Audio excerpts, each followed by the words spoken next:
Hello everyone, welcome to true IAS and PCS. तो दोस्तों, इस लेक्चर में हम लोग बात करते हैं types of agriculture, types of farming. मैंने आप लोगों को सारे के सारे बता दिए थे। अब हम लोग बात करते हैं characteristics and features of Indian agriculture.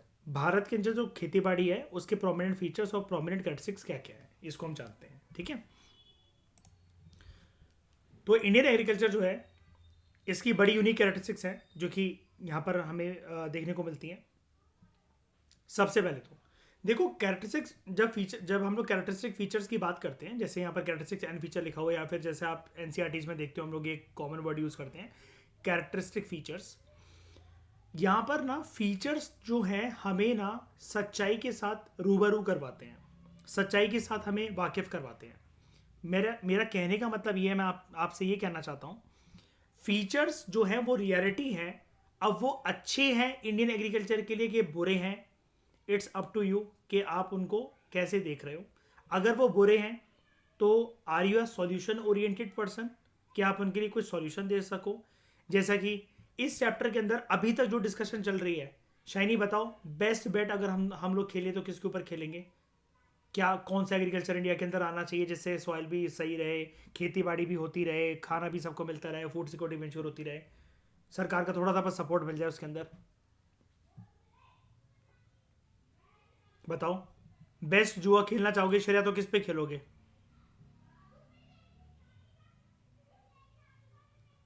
Come on यार, अपना फेवरेट यार। अरे ऑर्गेनिक फेवरेट है, बताऊं तुम्हें? तुम्हारा तुम्हारा वो फेवरेट होगा जो मैं चाहूंगा, ठीक है? तुम वो बताओ, तुम वो बताओ जो मैंने चुना है तुम लोगों के लिए। Vertical farming. हाँ, तुम्हें क्या पता तुम्हारी चॉइस क्या है, वो मेरे अकॉर्डिंग डिटरमाइन होगी। ठीक है। वर्टिकल फार्मिंग यार हर जगह काम आ सकता है यार। ऑर्गेनिक फिर भी जो है वो मिट्टी के साथ कांटेक्ट में है, समझ रहे हो? जोक्स अपार्ट, अगर मैं आपको बताऊं, मैंने आपको बोला था ना कि वर्टिकल फार्मिंग को कितना कितना तो समझाया था कल परसों मैंने, कि वर्टिकल फार्मिंग को अगर सरकार, वो भूल गए कि एक्वापोनिक्स, एक्वाकल्चर, इन सब की बात कर रहा हूँ मतलब मैं। ठीक है। तो उसके अंदर बेसिकली क्या है कि देखो, जीरो बजट नेचुरल फार्मिंग एक तरीके से ठीक है, लेकिन आप जानते हो कि आपको फिर ये लैंड वगैरह की दिक्कत हमेशा आएगी। जैसे आप ही सब लोग अभी इस टाइम पर इंडिपेंडेंट एक सेटअप की बात कर लो।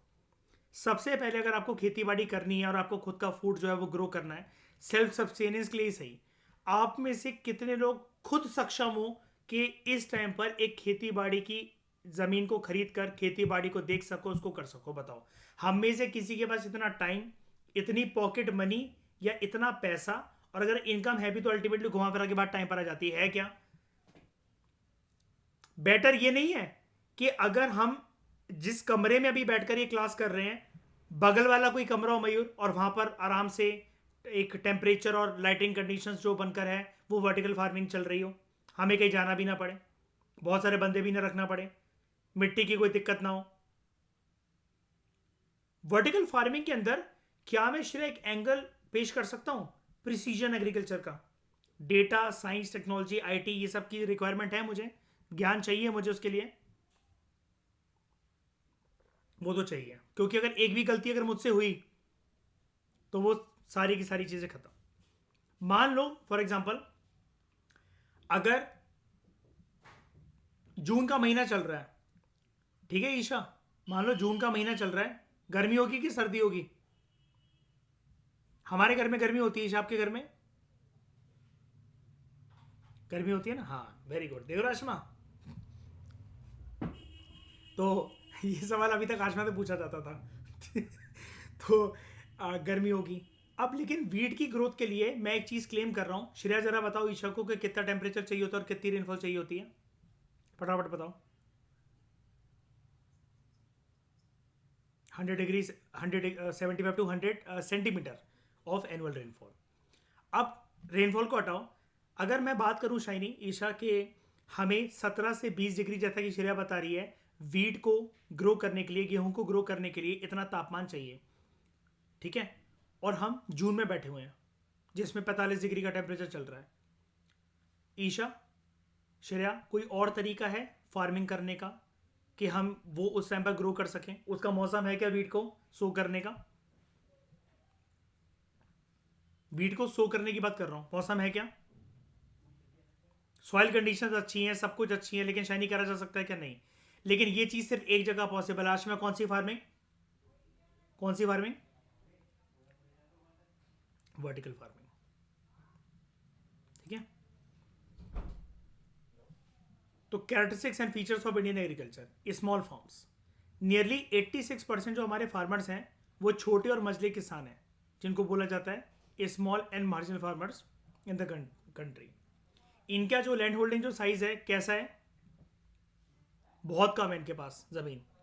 इनफैक्ट बहुत सारे लोग जो हैं वो लेबरर्स के तौर पर दूसरों की फील्ड में काम करते हैं, and they cultivate less than 2 hectares of land. बड़े सारे इनमें से जो फार्मर्स हैं ये क्रॉप्स ग्रो करते हैं अपने फैमिली मेम्बर्स के साथ मिलकर, and they consume almost the entire produce grown from the farm selling and no और little surplus in the market.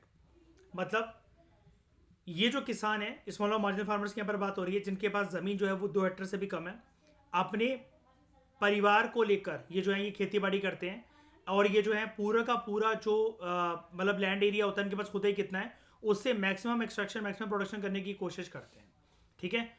और यहाँ पर इनके पास जो भी चीज़ें होती हैं वो ये बहुत ही कम सरप्लस या ऑलमोस्ट ना के बराबर जो सरप्लस है मार्केट में बेचने की कोशिश करते हैं अपना गुजारा करने के लिए। जनरली इस तरह की फार्मिंग कौन सी एक्टिविटी के लिए अच्छी है? मतलब सस्टेनेंस फार्मिंग, या फिर आप ये कहोगे कि कमर्शियल एग्रीकल्चर, या फिर आप कह दो कि उसको बाज़ार में बेचने के लिए? तो आप क्या मानते हो? अगर स्मॉल फार्म्स हैं और स्मॉल फार्म लैंड्स अवेलेबल हैं जिनके पास 2 हेक्टर से भी कम का लैंड साइज अवेलेबल है, तो बेसिकली यहाँ पर क्या होगा, क्या मतलब करा क्या जाएगा? हाँ, सस्टेनेबल, सेल्फ सस्टेनेंस के लिए। ठीक है। इंसान अपने खुद के लिए इतना उगा ले वही बहुत काफ़ी है। ठीक है, रेदर देन कि वो मार्केट में बेचने की सोचे। ये हो गया पहला फीचर। यानी कि ज़्यादातर हमारे देश में जो किसान हैं उनके उनकी हालात क्या है? उनके क्या हालात है ईशा, शैनी? उनके पास ज़मीन बहुत छोटी है। कितनी छोटी है? 2 हेक्टर से भी कम का लैंड साइज उनके पास अवेलेबल है। अब वो अगर फैमिली मेंबर्स को अगर उस पर लगाते हैं तो ये एक फिनोमिना को, एक नेगेटिव फिनोमिना को बर्थ दे सकता है। आशमा, वो क्या? अगर ये अपने फैमिली मेंबर्स को जो लगा रहे हैं तो जरूरी नहीं ना सारे फैमिली मेंबर्स काम आ रहे हो खेती बाड़ी करने के लिए। जितने बच जाएंगे उसको क्या बोला जाएगा? शाबाश, डिसगाइज्ड अनएम्प्लॉयमेंट। आप ह्यूमैनिटी से हो ना, तो आपकी यूपीएससी की जर्नी, हाँ, आपकी यूपीएससी की जर्नी स्मूथ रहेगी। Shreya, she is doing psychology honours.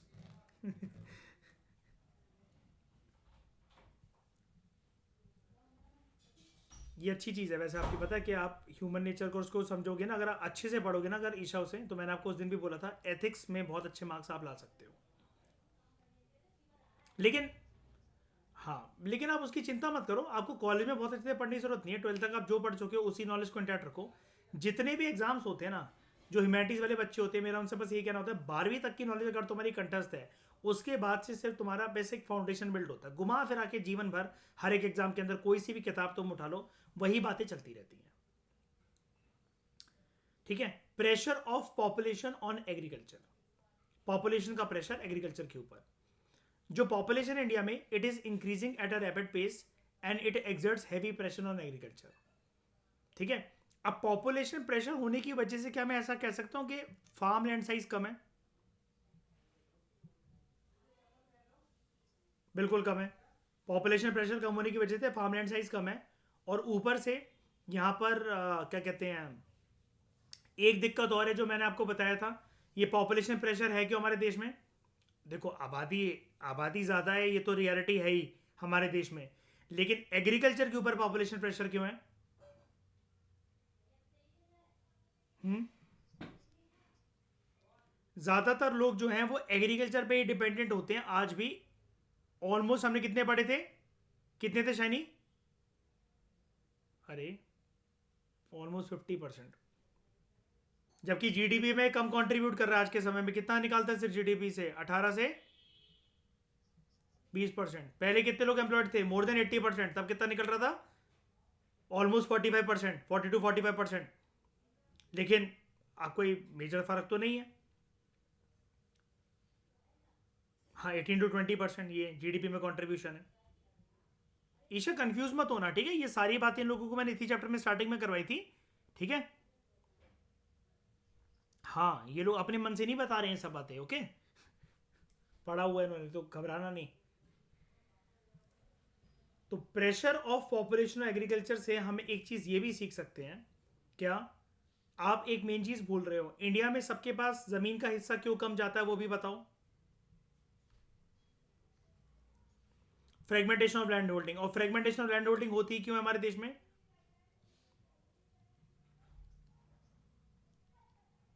Joint family system की वजह से, जो कि अब कन्वर्ट होता जा रहा है न्यूक्लियर फैमिली। तो इधर जो पीढ़ियां होती हैं, 3 लोग हैं मान लो, एक ताऊ जी, एक पापा, एक चाचा, इनके जो बच्चे होंगे उन सबको लैंड जो है वो बटेगा, है ना? तो वो हिसाब हो जाएगा, काइंड ऑफ केक कटेगा, सब में बटेगा। लेकिन जो केक कटने के बाद जो हिस्सा सबको मिलता है, और फिर वो नेक्स्ट जनरेशन को जो हिस्सा जाता है, वो कम पे कम, कम पे कम, कम पे कम होता चलता है, राइट? हाँ, पापा के बड़े भाई को ताऊ ताऊ कहते हैं, हाँ। बड़े पापा। आप लोग क्या क्या बोलते हैं? ये कौन सा सवाल था? तुम तो यार कह रहे थे हमारे तुम्हारे नारियल पानी बोलते हैं जैसे, हैं? अच्छा, कोई बात नहीं यार, मजाक कर रहा है, क्यों दिल पे क्यों ले रहे हो यार? ठीक है। प्रेशर। अरे नहीं नहीं, स्टूपिड की क्या बात है भाई, तुम कल्चरल डाइवर्सिटी को इंडिया की रिप्रेजेंट करते हो यार। तुम्हारी वजह से फाउंडेशन कोर्स में डाइवर्सिटी है। खुश हो रहा मयूर, कह रहा हूँ okay sir. Pressure of population and agriculture. तो जो पॉपुलेशन इंडिया के अंदर, it is increasing at a rapid pace and it exerts heavy pressure on agriculture. Agriculture जो है, it has to provide employment to a large section of the workforce, और इसको बहुत सारी पॉपुलेशन को फीड करना पड़ता है। फीड करने का क्या मतलब है? मैंने आपको क्या बताया था, राइट टू प्रॉपर्टी एक फंडामेंटल राइट था, वो हटकर, ईशा जानते हो कि क्या बन गया है फंडामेंटल राइट की, जब से देश से हटा है राइट टू प्रॉपर्टी, अब वो क्या है? वेरी गुड, लीगल राइट है। मयूर कौन सा आर्टिकल? आर्टिकल शाइनी कौन सा आर्टिकल? आर्टिकल 300 ए। 360 में कौन सा आता है? हाँ, 300 ए, ठीक है। आर्टिकल 300 ए, उसके तहत क्या है? मैंने आपको एक चीज बताई थी ना श्रेया, हम अपनी प्रॉपर्टी के साथ चाहे उसको 10 बार तोड़कर 15 बार कंस्ट्रक्शन उसकी करवाए, कुछ भी करवाए, हम सरकार को कुछ लेना देना है? प्राइवेट प्रॉपर्टी से कुछ लेना देना है नहीं, है ना? लेकिन अगर एक दिन सारे के सारे किसान जो हैं सरकार से इस कदर चिढ़ जाएं कि पूरे देश में एक ऐसा आंदोलन हो रहा है जिसमें सारे किसान अपने खेतों को आग लगा रहे हैं, वो भी तो उनकी प्राइवेट प्रॉपर्टी है, लेकिन इस केस में सरकार इंटरफेयर करेगी कि नहीं करेगी? करेगी, बिल्कुल करेगी। क्यों करेगी? बिकॉज खेती हमारे घर से जो जितने बार जो सीमेंट, जो लकड़ियां, जो ईंटें जो टूटेंगी, उससे सरकार को या देश को ज्यादा फर्क नहीं पड़ता। लेकिन खेती बाड़ी में किसी भी प्रकार की डिस्टॉर्शन जो है, उससे यह फर्क पड़ता है ईशा, श्रेया, कि एक बोरी अनाज वो किसी का पेट भर सकता था, एक परिवार का या परिवारजनों का। तो यानी कि श्रेया, इस केस में सरकार इज कंसर्न विद, सैनिक शाइनी किससे कंसर्न है सरकार? Food security.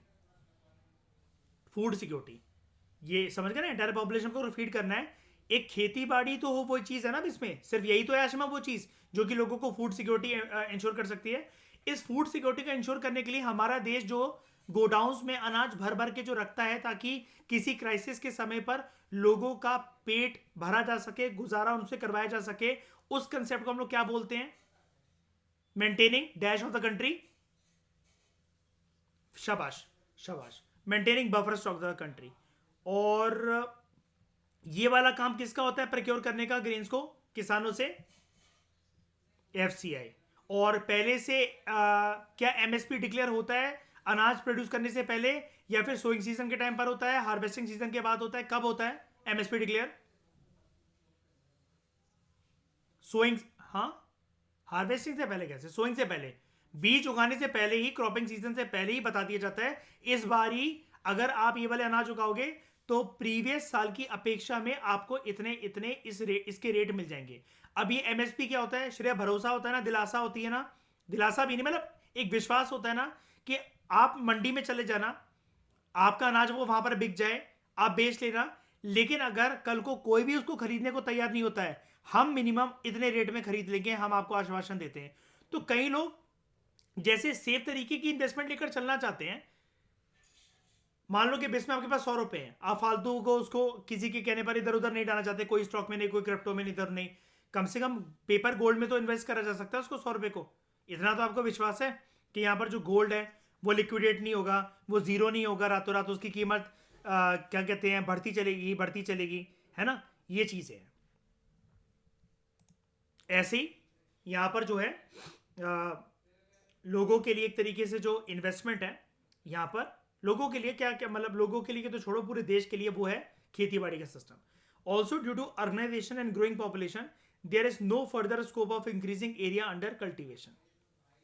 अब ऐसा क्यों क्यों बोला जा रहा है कि अर्बनाइजेशन की वजह से एक जो एरिया जिसपे खेती बाड़ी होती थी उसको एक्सपेंड नहीं करा जा सकता।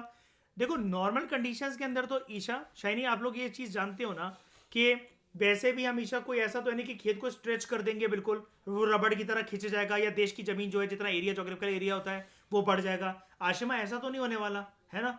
लेकिन श्रेया ऐसा क्यों बोला जा रहा है कि अर्बनाइजेशन की वजह से खेती बाड़ी का एरिया नहीं बढ़ सकता विच इज अंडर कल्टीवेशन, जहां पर फूड प्रोडक्शन होती है, ऐसा क्यों बोला जा रहा है?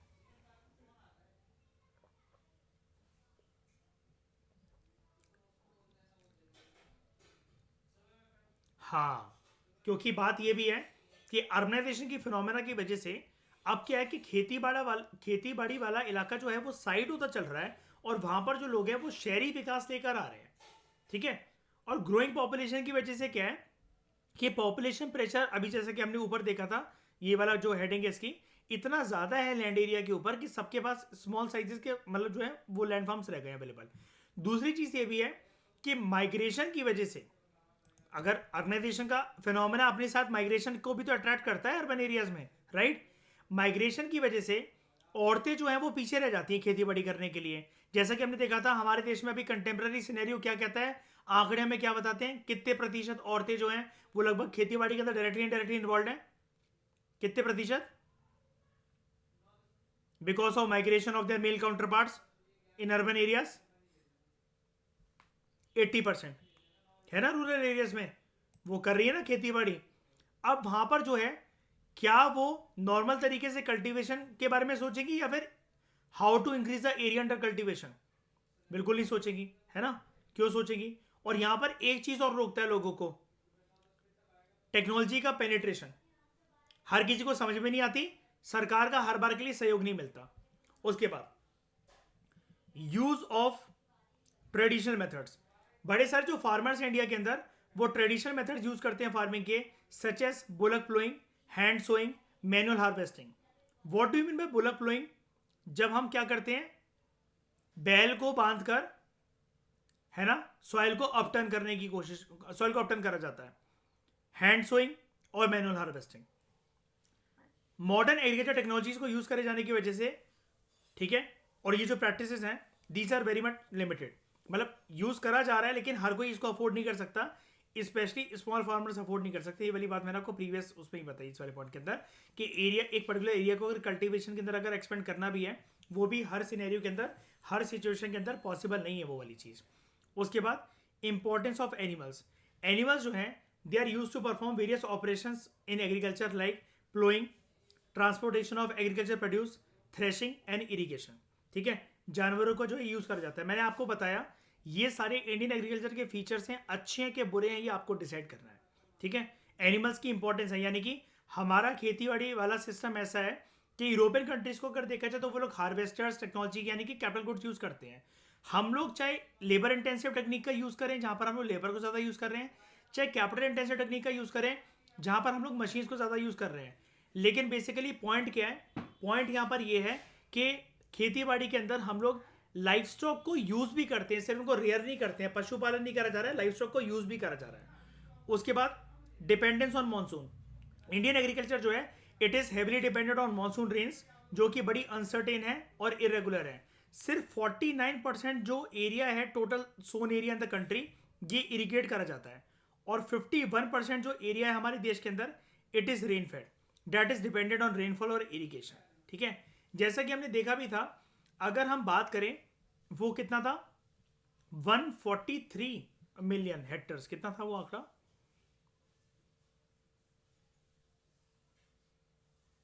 टोटल 140 था है? नहीं नहीं 143 था ना,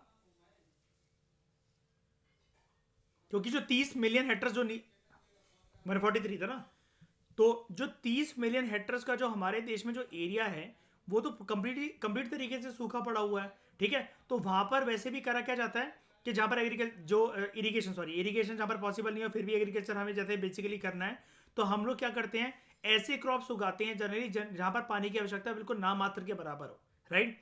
यानी कि इस रियलिटी को आज भी डिनाई नहीं करा जा सकता ईशा, जैसा कि हम बचपन से पढ़ रहे हैं, जब से हमने ज्योग्राफी एसएसटी साइंस सीखना शुरू करी है, कि हमारे देश में जो डिपेंडेंसी है मॉनसून के ऊपर एग्रीकल्चर की, वो नजरअंदाज करने लायक नहीं है, क्योंकि इरिगेशन फैसिलिटीज को आज भी या तो वो अवेलेबल नहीं है, या आज भी बहुत सारे लोग यूज नहीं कर पाते हैं। क्यों यूज नहीं कर पाते हैं श्रेया? क्योंकि इरिगेशन फैसिलिटीज के साथ साथ एक चीज क्या इंपॉर्टेंट हो जाती है ऑटोमेटिकली,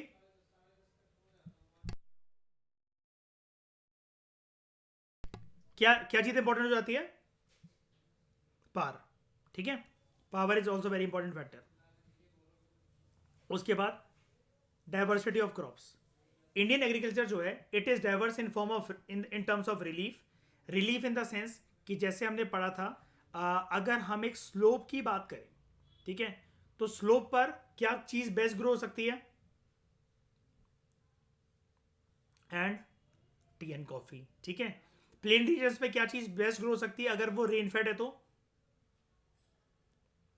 राइस, चावल, पैडी ग्रो हो जाएगा, ठीक है। अगर एरिड या सेमी एरिड रीजन है वो तो कोर्स ग्रेन्स, व्हीट, है ना, और ऐसे ग्रेन्स जो कि मतलब बेसिकली जिनको पानी की आवश्यकता नहीं है ना। इवन हम वो भी उगा सकते हैं जानवरों के खाने के लिए। कौन से ग्रेन्स होते हैं, कौन से क्रॉप्स? फॉडर क्रॉप्स, ठीक है। और ये 30 मिलियन हेक्टर्स पर हम लोग फॉडर क्रॉप्स आराम से ग्रो कर सकते हैं कि नहीं कर सकते, बताओ? ठीक है। श्रेय, इस टॉपिक को पढ़ के एक चीज समझ में आ रही है कि देखो जो फीचर्स है इंडियन एग्रीकल्चर के, जितनी हम डिस्कशन अभी तक कर चुके हैं ना, उसके अलावा उसके दायरे के बाहर हमारी डिस्कशन जा ही नहीं सकती है। बस हम इसकी हेडिंग्स पटक पटक कर आ जानी है, घुमा फिरा कर वही तो बातें हैं। इसमें क्या नया पर्सपेक्टिव है, बताओ? ये जानते नहीं हो क्या? ये अगर एक बार बताना जरा, अगर बिजनेस में हेडिंग भी लिख दूं तो इसके अंदर का कंटेंट क्या हम लोग बना नहीं सकते हैं क्या? और ये रियलिटीज नहीं है क्या, है कि नहीं? ये वही चीज़ है जो कि हम ज्योग्राफी से पढ़ते हैं 6th क्लास की, जब से एनसीईआरटी से उठाते हैं, साइंस पढ़ते हैं, है ना, जनरली पीएमएफआईएस का एनवायरमेंट पढ़ रहे होते हैं, वही सारी चीज़ें हैं, ठीक है। Diversity of crops. Indian agriculture जो है it is diverse in terms of relief, soil, agro climatic conditions, due to which both tropical and temperate crops are grown in India. मुझे सबसे पहले एक बात बताओ जरा ईशा, ऐसा क्यों बोला गया कि ट्रॉपिकल क्रॉप्स और टेम्परेट क्रॉप्स दोनों इंडिया के अंदर ग्रो हो सकते हैं? सबसे पहले हाँ, इसमें बताओ तो सही कह रहे हो। ट्रॉपिक ऑफ कैंसर कहां से पास होता है इंडिया के? बीचों बीच से, मध्य प्रदेश से हम लोग मान लेते हैं कि वहां से पास होता है, ठीक है। मान के लेते हैं ऐसा होता ही मतलब, लेकिन हम रेफरेंस के लिए एक स्टेट को मान रहे हैं। मध्य प्रदेश हिंदुस्तान का दिल है, बीचों बीच की जगह है, उसके बीच में से चीरता हुआ निकलता है ट्रॉपिक ऑफ कैंसर, ठीक है। ट्रॉपिक ऑफ कैंसर आप जानते हो कि ट्रॉपिक्स का श्रेया सबसे अपर पार्ट होता है 23.5 डिग्री नॉर्थ, राइट। उसके नीचे जितना भी एरिया होगा वो क्या होगा? दक्षिण भारत तक, नहीं वो क्या होगा? हाँ वो ट्रॉपिक्स होगा, गर्म इलाका होगा। और 23.5 डिग्री नॉर्थ से लेकर आप जो ट्रॉपिक ऑफ कैंसर की जो लाइन जा रही है जम्मू एंड कश्मीर तक चले जाओ ऊपर तक, तो वो रीजन कैसा बन जाएगा? टेम्परेट। यानी कि आज मैंने एक चीज सीख ली है, टेम्परेट क्रॉप्स किसके ऊपर वाली स्टेट्स में उगेंगे? मध्य प्रदेश से ऊपर, या फिर मध्य प्रदेश का जो अपर पार्ट है, ठीक है। और tropical crops tropic of cancer की नीचे वाली लाइन के जितने भी राज्य हैं वहां पर, जान पा रहे हो? ये जर्नली ऐसा होगा, कोई थंब रूल नहीं है। देखो इंडिया के अंदर अभी तक ये वाली फार्मिंग चलती नहीं है। अगर मैं नाम दूं वर्टिकल फार्मिंग, वर्टिकल फार्मिंग अगर इंट्रोड्यूस हो जाए तो इन सारी बातों का कोई महत्व नहीं रह जाएगा। ये सारी बातें कब तक इंपॉर्टेंट है? जब तक नेचुरल कंडीशंस के अंदर बाहर मिट्टी पर इन सारे क्रॉप्स को ग्रो करा जा रहा है, राइट।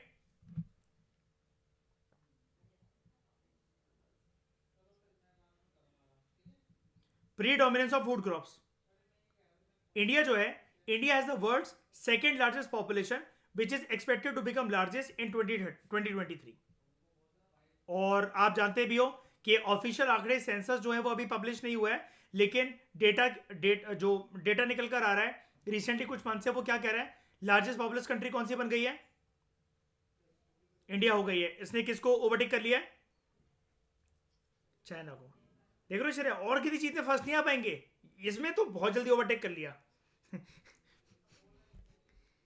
इंडिया को एसेट गोल्स दो तुम कि पॉपुलेशन डबल करनी है और infant mortality rate, maternal mortality rate बढ़ाना है। हाँ, पॉल्यूशन बढ़ाना है, सही बात है। सबसे आगे हम पॉल्यूशन बढ़ाना है। अरे अभी रुको, पराली का धुआं भी जलाते हैं रोजो। पराली के धुएं को अवॉइड करने के लिए सरकार की तरफ से एक मशीन आई थी, उसका नाम बताओ। हालांकि वो धुएं को टैकल करने के लिए थी, धुएं को टैकल करने के लिए नहीं थी, लेकिन किसी और मतलब ये क्रॉप्स के रेसिड्यू को ठिकाने लगाने के लिए थी, ताकि वो फार्मर जलाए ना, उनका भूरा अच्छे से बन जाए। क्या था उस मशीन का नाम?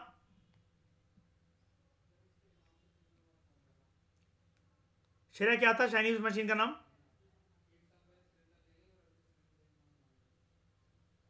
थप्पड़ थप्पड़ थप्पड़ मारो अपने, थप्पड़ मारो जरा अपने।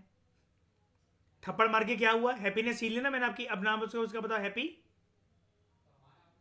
Happy seeder. ठीक है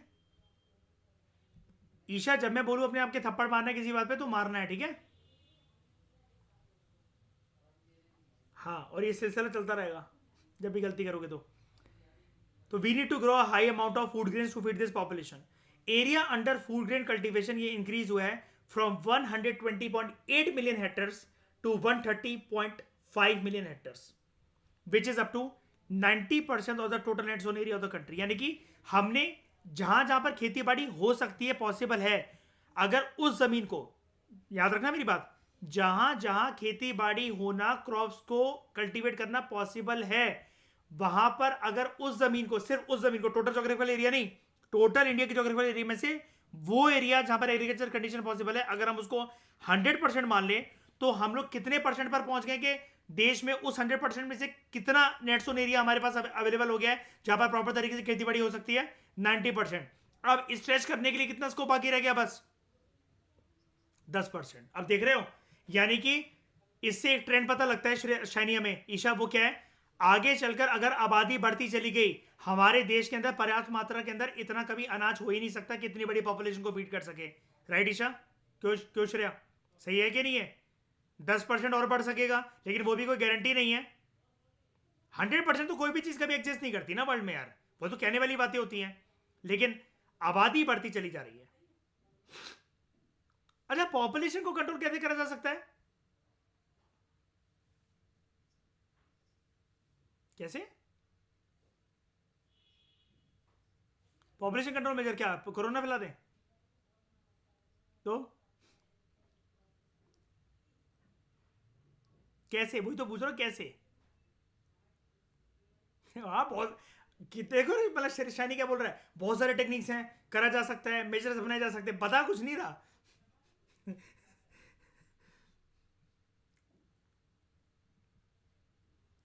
अच्छा, इन विट्रो फर्टिलाइजेशन कर दे। तुम होते कौन हो किसी की बॉडी इंटेग्रिटी पे हाथ उठाने वाले? और क्या हो सकते हैं बताओ ना श्रेया, क्या हो सकते हैं? लोगों को एजुकेट करना नंबर वन। एक प्रिंसिपल चलता है हमारे देश में आज में, कौन सा? हम दो हमारे दो, ठीक है? और श्रेया क्या करे, प्रिवेंटिव डिटेंशन में डालने लोगों को?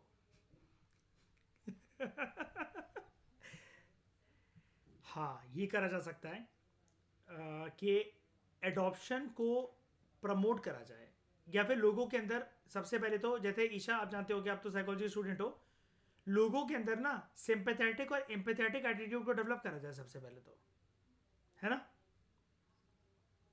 नहीं देखो, नेगेटिव इम्पैक्ट यार हर चीज का है यार, हम तो हमारे तो का नेगेटिव इम्पैक्ट नहीं है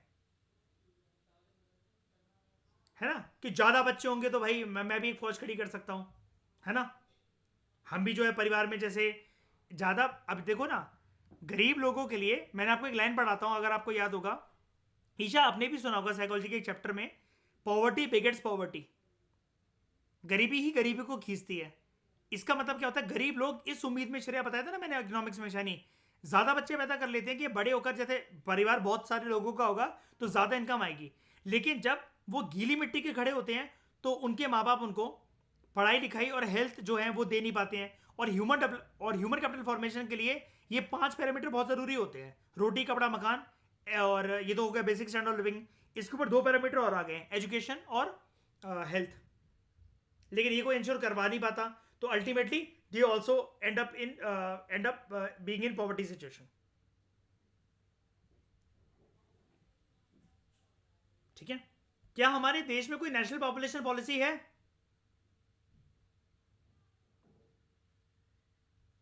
अरे है 2002 की। ओके, हमारे देश के एक नेशनल पॉपुलेशन पॉलिसी है। नहीं नहीं, देखो पॉलिसी कभी मैंडेटरी हो ही नहीं सकती। पॉलिसी रूल नहीं है, एक्ट नहीं है, और वो भी गाइडलाइन के तौर पर है।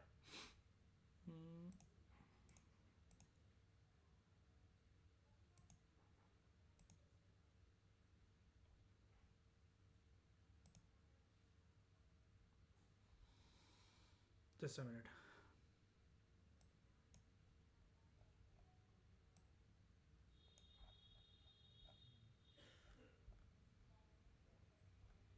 अच्छा, ये तो पहले चैप्टर तो इंट्रोडक्शन है।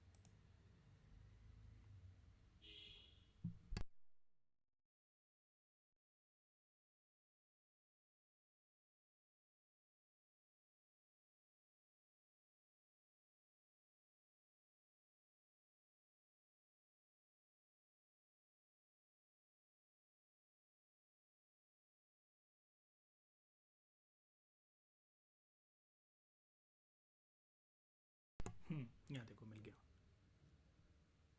ईशा, सोशोलॉजी पढ़ी हुई है आपने 12th में? अच्छा, कोई बात नहीं।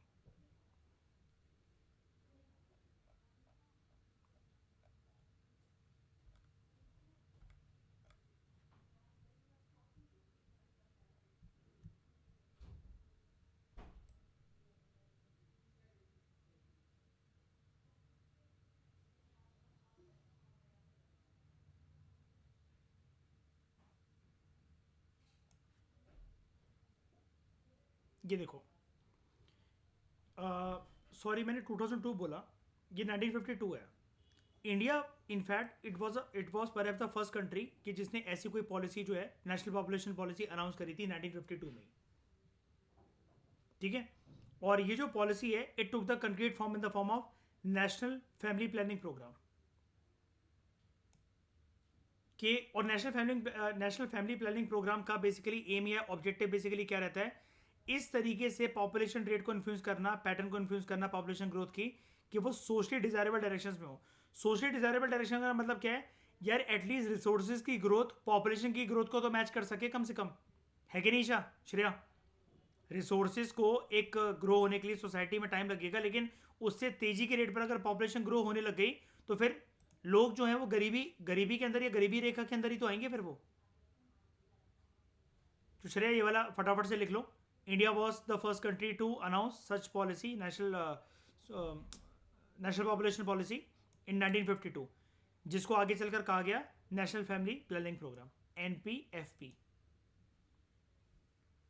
तो यहां पर इसके एम्स क्या होते हैं? Most important objective was to slow down the rate of population growth through promotion of various birth control methods, improve public health standards, increase public awareness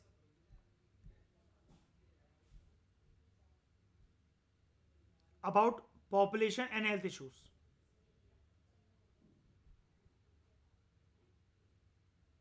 अब एक बात बताओ मुझे जरा, ये जो फैमिली प्लानिंग प्रोग्राम जो होता है, हम दो हमारे दो या जो भी चीजें हैं ये सारी की सारी, ये किसी के ऊपर थोपी जा सकती है ईशा? फोर्स करी जा सकती है? नहीं। लेकिन यहां पर एक लाइन लिखी हुई है, श्रेया देख रहे हो, it suffered a setback during the years of national emergency. याद है ईशा, आपने तो पॉलिटिकल साइंस पढ़ी हो 12th में, इंदिरा गांधी जी की सरकार ने मास स्टेरिलाइजेशन प्रोग्राम लॉन्च करवाया था, नसबंदी का प्रोग्राम, जबरदस्ती लोगों की पकड़ पकड़ नसबंदी करवाई जाती थी। तो एक बार बताओ, ये चीज़ लोगों को समझाने के लिए हुई? चालाकी से बुलाया जाता था सरकारी लोगों को, सरकारी अफसरों को, और नसबंदी करवा दी जाती थी उनकी। और सरकार क्या कहती थी? ये हम पॉपुलेशन को कंट्रोल करने के लिए कर रहे हैं। तो आपको पता है, जब मर्दों में नसबंदी होती है उसको हम लोग कहते हैं वेसेक्टॉमी, और जब औरतों में होती है उसको हम लोग कहते हैं ट्यूबेक्टॉमी। क्लास 10 का रिप्रोडक्शन का चैप्टर याद होगा आपको, उसके अंदर ये टर्म्स यूज हुई थी, साइंस, बायोलॉजी।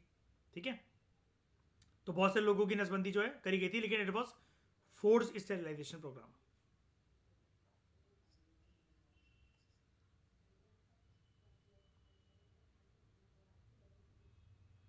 हाँ, पंचायत में बहुत सारी जगह पर एक हेल्थी रूल आ गया कि दो से ज़्यादा बच्चे तो आप कंटेस्ट नहीं कर सकते। अभी एक ना कोर्ट ने कुछ साल पहले ना एक रूल को खारिज कर दिया था श्रेया। उसके अंदर ना एक पंचायत है, मुझे नहीं पता वो राजस्थान की पंचायत थी या पता नहीं पंजाब की पंचायत थी, वो उन्होंने बहुत बेहतरीन रूल निकाला था। शायद नहीं पता क्या करा था उन्होंने। कहते हैं कि डायरेक्ट इलेक्शंस के चक्कर में वो एक जो कैंडिडेट है वो कंटेस्ट कर सकता है जो कि 8th क्लास पास हो। हाँ, तो अब एक बार बताओ, जैसा कि मैं आपको हमेशा बताता हूँ आशिमा, कि जुडिशरी के लिए पढ़ाई लिखाई चाहिए आपको जज बनने के लिए, एग्जीक्यूटिव ब्यूरोक्रेट बनने के लिए आपको वो चाहिए, लेकिन लेजिस्लेचर का वर्ल्ड में कभी कोई एग्जाम नहीं होता,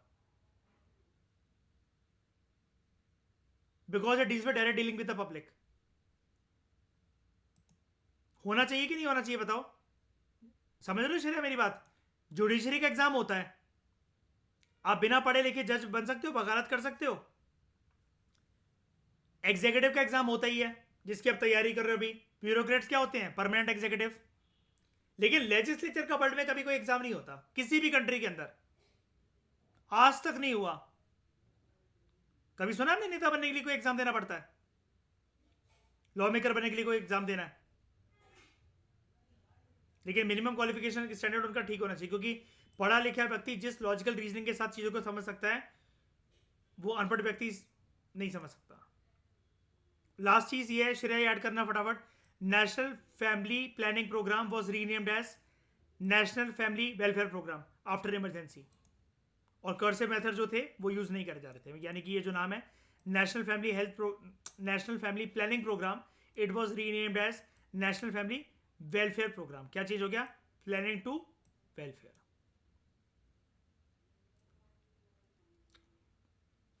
जो मैं 2002 की बात कर रहा था ना आपसे, वो इसके लिए कर रहा था मैं आपसे, national population policy of year 2000।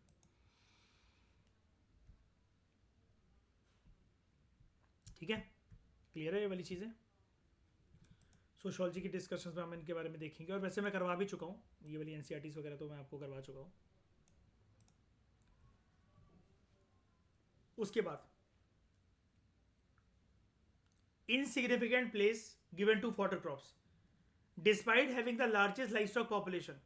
Life stock कौन होते हैं? कैटल्स। ठीक है, हमारे देश में लगभग कितने हैं?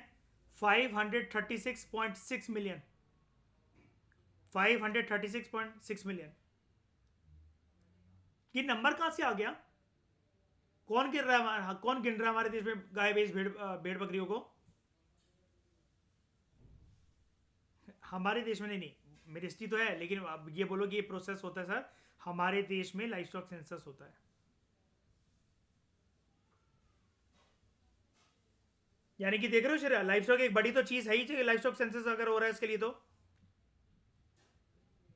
एलिफेंट सेंसस होता है हमारे देश में, टाइगर सेंसस, लेपर्ड सेंसस अलग से नहीं होता, वो टाइगर के साथ कंसिडर कर लिया जाता है। ठीक है, डॉग सेंसस पागल हो, यही करते रह जाएगा, तो चिड़िया गिन रहा, कभी बच के गिन रहा, कभी कुछ कर रहा है। इंसानों का हो नहीं पा रहा 4 साल से सेंसस है। और वो क्यों नहीं हो पा रहा? नई पार्लियामेंट बिल्डिंग की वजह से। जैसी बनेगी, आपके घर पे अगले दिन आ जाएंगे श्री जनगणना वाले, कितने मम्मी पापा हैं, कितने भाई बहन हैं, कितने हस्बैंड हैं।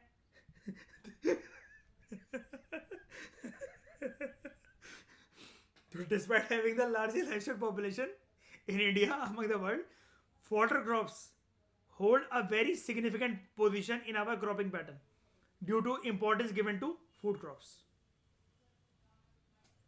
ठीक है, और फॉडर क्रॉप्स कहाँ उगाए जा सकते हैं? ऊपर देखो क्या लिखा हुआ है मैंने, 30 मिलियन हेक्टर वाला वही सेमी एरिड एरिया। श्रेयस का क्या नाम था, हम लोग रेन फेड की जगह क्या बोल रहे थे, दूसरा दूसरा वाला जो था, ड्राई ड्राई नहीं नहीं ड्राई लैंड है ना, ड्राई लैंड, ठीक है। हाँ ड्राई लैंड फार्मिंग, तो यही है ना वो 30 मिलियन हेक्टर वाला। ठीक है। तो this results in low feeding and hence low productivity of Indian livestock compare to international standards. क्यों, इसने क्या रीजन बताया इसने, हमारे देश में इंडियन लाइफ स्टॉक की प्रोडक्टिविटी कम क्यों है। कह रहा है देखो नंबर तो बहुत ज्यादा है लाइफ स्टॉक पॉपुलेशन की, लेकिन उनको खिलाना भी तो पड़ता है, न्यूट्रिशियस भी तो बनाना पड़ेगा उनको, क्योंकि अगर उनको न्यूट्रिशन नहीं दोगे तो फिर उनके जो बॉडी प्रोडक्ट जो निकलेंगे जो कि इंसान कंज्यूम करते हैं वो कैसे न्यूट्रिशियस होंगे। अच्छा एक बात बताना जरा बिस्मिन, इतना देखो आपको तो ज्यादा ही पता है, एक चीज बताओ, जैसे ये तो बट ऑब्वियस ही बात है, किसी के साथ भी हम ऐसा करें तो आउटकम ये निकलेगा। आपके पोल्ट्री फार्म पे 2 मुर्गियां हैं, एक को आपने सतनाजा खिलाया, सतनाजा आप समझते होगे, जिसमें आप उनको ना उसके मतलब एक ग्रेन्स होते होंगे 7-6 प्रकार के मिक्स करके आप मुर्गियों को डालते होगे, जिसके अंदर मेज भी होता होगा, मक्का, मतलब प्रॉपर तरीके से, है ना, कुछ ग्रेन्स होते होंगे उसके अंदर, कोर्स ग्रेन्स वगैरह, उस पर फीड करती हैं वो मुर्गियां, है ना, क्या ऐसे ही होता है कि कुछ और होता है, यही होता है ना जहां तक मेरी नॉलेज है। ठीक है।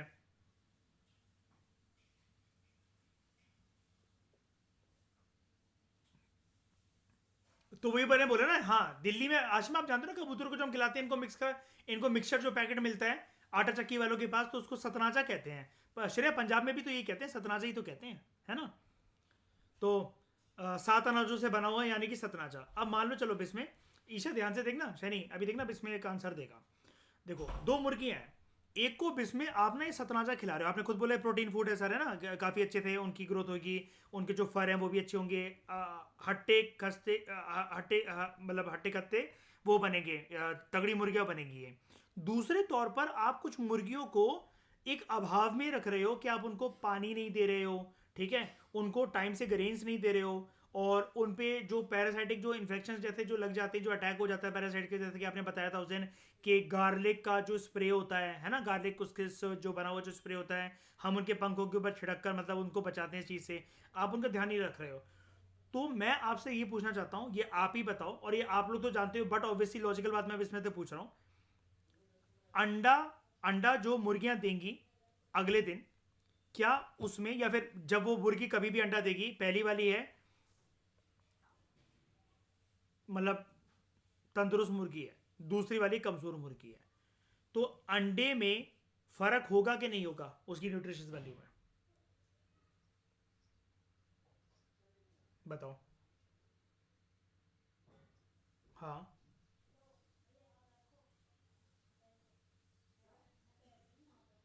अच्छा अच्छा, जब वो फार्म पर आती होंगी तब वो कमजोर होती होंगी, मतलब जैसे कोई पेशेंट मतलब हॉस्पिटल गया है तब वो कमजोर है, जब वो बाहर निकलेगा तो मतलब बहुत मतलब वो मतलब ठीक है। ठीक है। ठीक है। ठीक है।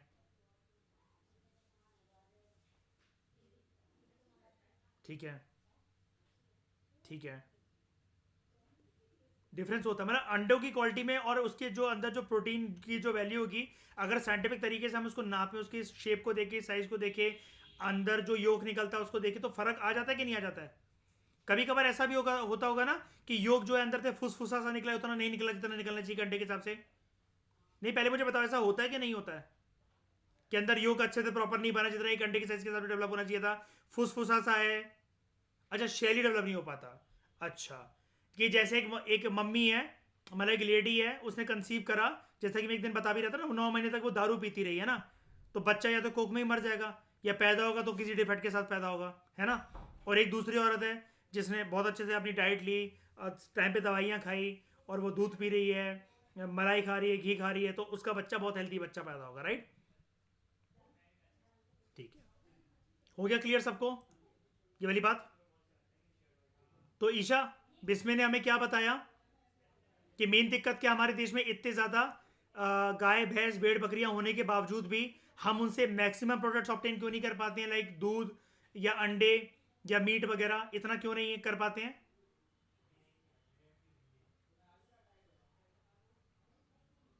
हाँ और अंडर न्यूट्रिशन श्रेया क्यों हो रहा है ये? हाँ तो क्या मतलब खेती बाड़ी से कनेक्ट करके बताओ कौन सा फूड? इतना ज्यादा प्रोत्साहन नहीं मिल रहा उसको फोटोक्रॉप्स को उगने के।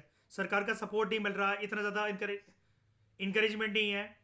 और देखो, मैं तो एक ही चीज मानता हूं, किसानों से अगर ईशा कोई भी काम करवाना है, शाइनी कोई भी काम करवाना है श्रेया, किसानों से हम क्या करें? उन पे लाठी बरसाएं, उनको कोड़े मारें, गोली मार दें, या फिर कोई एक टेक्निक बताओ मुझे जरा, कि अगर मुझे प्यार से बात मनवानी है, सांप मर जाए और लाठी भी ना टूटे, ऐसी कोई बात बताओ। Very good, MSP. MSP Ashima सबसे बड़ा शस्त्र होता है सरकार के पास, राइट? लालच दे दो, लालच दे दो बस, उसके बाद ये काम हो जाएगा, है कि नहीं? एमएसपी अनाउंस कर दो। तो यानी कि अगर फॉडर क्रॉप्स को, अगर ये वाला जो पॉइंट है, अगर श्रेय रो रहा है ये इस पॉइंट को लेकर यहां पर, जिसने जो एनालिस्ट है, कि this results in low no feeding and hence low productivity of Indian livestock compare to international standard, क्या करा जाए? सॉल्यूशन क्या होगा इसका, इस पॉइंट का? सरकार अगर फॉडर क्रॉप्स को उगवाए, और उसको उगवाने के लिए सरकार क्या कर सकती है? सब्सिडीज दे सकते हैं। और कुल मिलाकर सबसे बेस्ट चीज क्या है? एमएसपी। एमएसपी ज्यादा कर दो। क्या?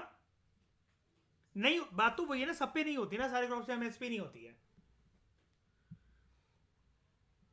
हाँ, सिलेक्टेड उस पे होते हैं। अब देखो पता है क्या होता है, अब अब आपको ये लगेगा तो फिर एक किसान उगाते क्यों है? मैंने आपको कल क्या बताया था? मार्केट के हिसाब से, मार्केट कंडीशंस के हिसाब से तो वो उगाता होगा। अब जैसे एक बात बताओ ना यार, लॉकडाउन के टाइम पर आपने खबर देखी थी, आप सबने एक चीज को फॉलो करा है, शाइनी? बहुत सारे कपल्स की खबर कवर हुई थी लॉकडाउन में, पिछले 2 साल में, 2021 में और 22 में। बहुत सारे कपल्स ने श्रेया इंडिया में क्या करा कि अपने छत पर, अपने टेरेस पर, अपने किसी जगह पर उन्होंने कुछ कुछ ना घर से ही जो है वो ग्रो करना शुरू करा, काइंड ऑफ वर्टिकल फार्मिंग करके, और उन्हें बेचना लोगों लोगों को शुरू करा, और वो करोड़पति अरबपति लोग हो गए हैं 2-3 साल के अंदर। बहुत सारी ऐसी खबरें कवर हुई कि दिस कपल ये ग्रो कर रहा है घर पे बैकयार्ड में, ये वो करके लोकल लोगों को सेल कर रहा है और एक करोड़पति हो गया। ऐसी बहुत सारी खबरें जो है वो कवर हुई। देखो, लॉकडाउन में आपके पास दो रास्ते थे। अगर आपको जॉब से निकाल दिया गया है, काम धंधा बंद हो गया है, जो भी सेविंग्स है उसको यूज कर करके उसके बाद जब वो खत्म हो जाए तो आत्महत्या कर लो, ठीक है?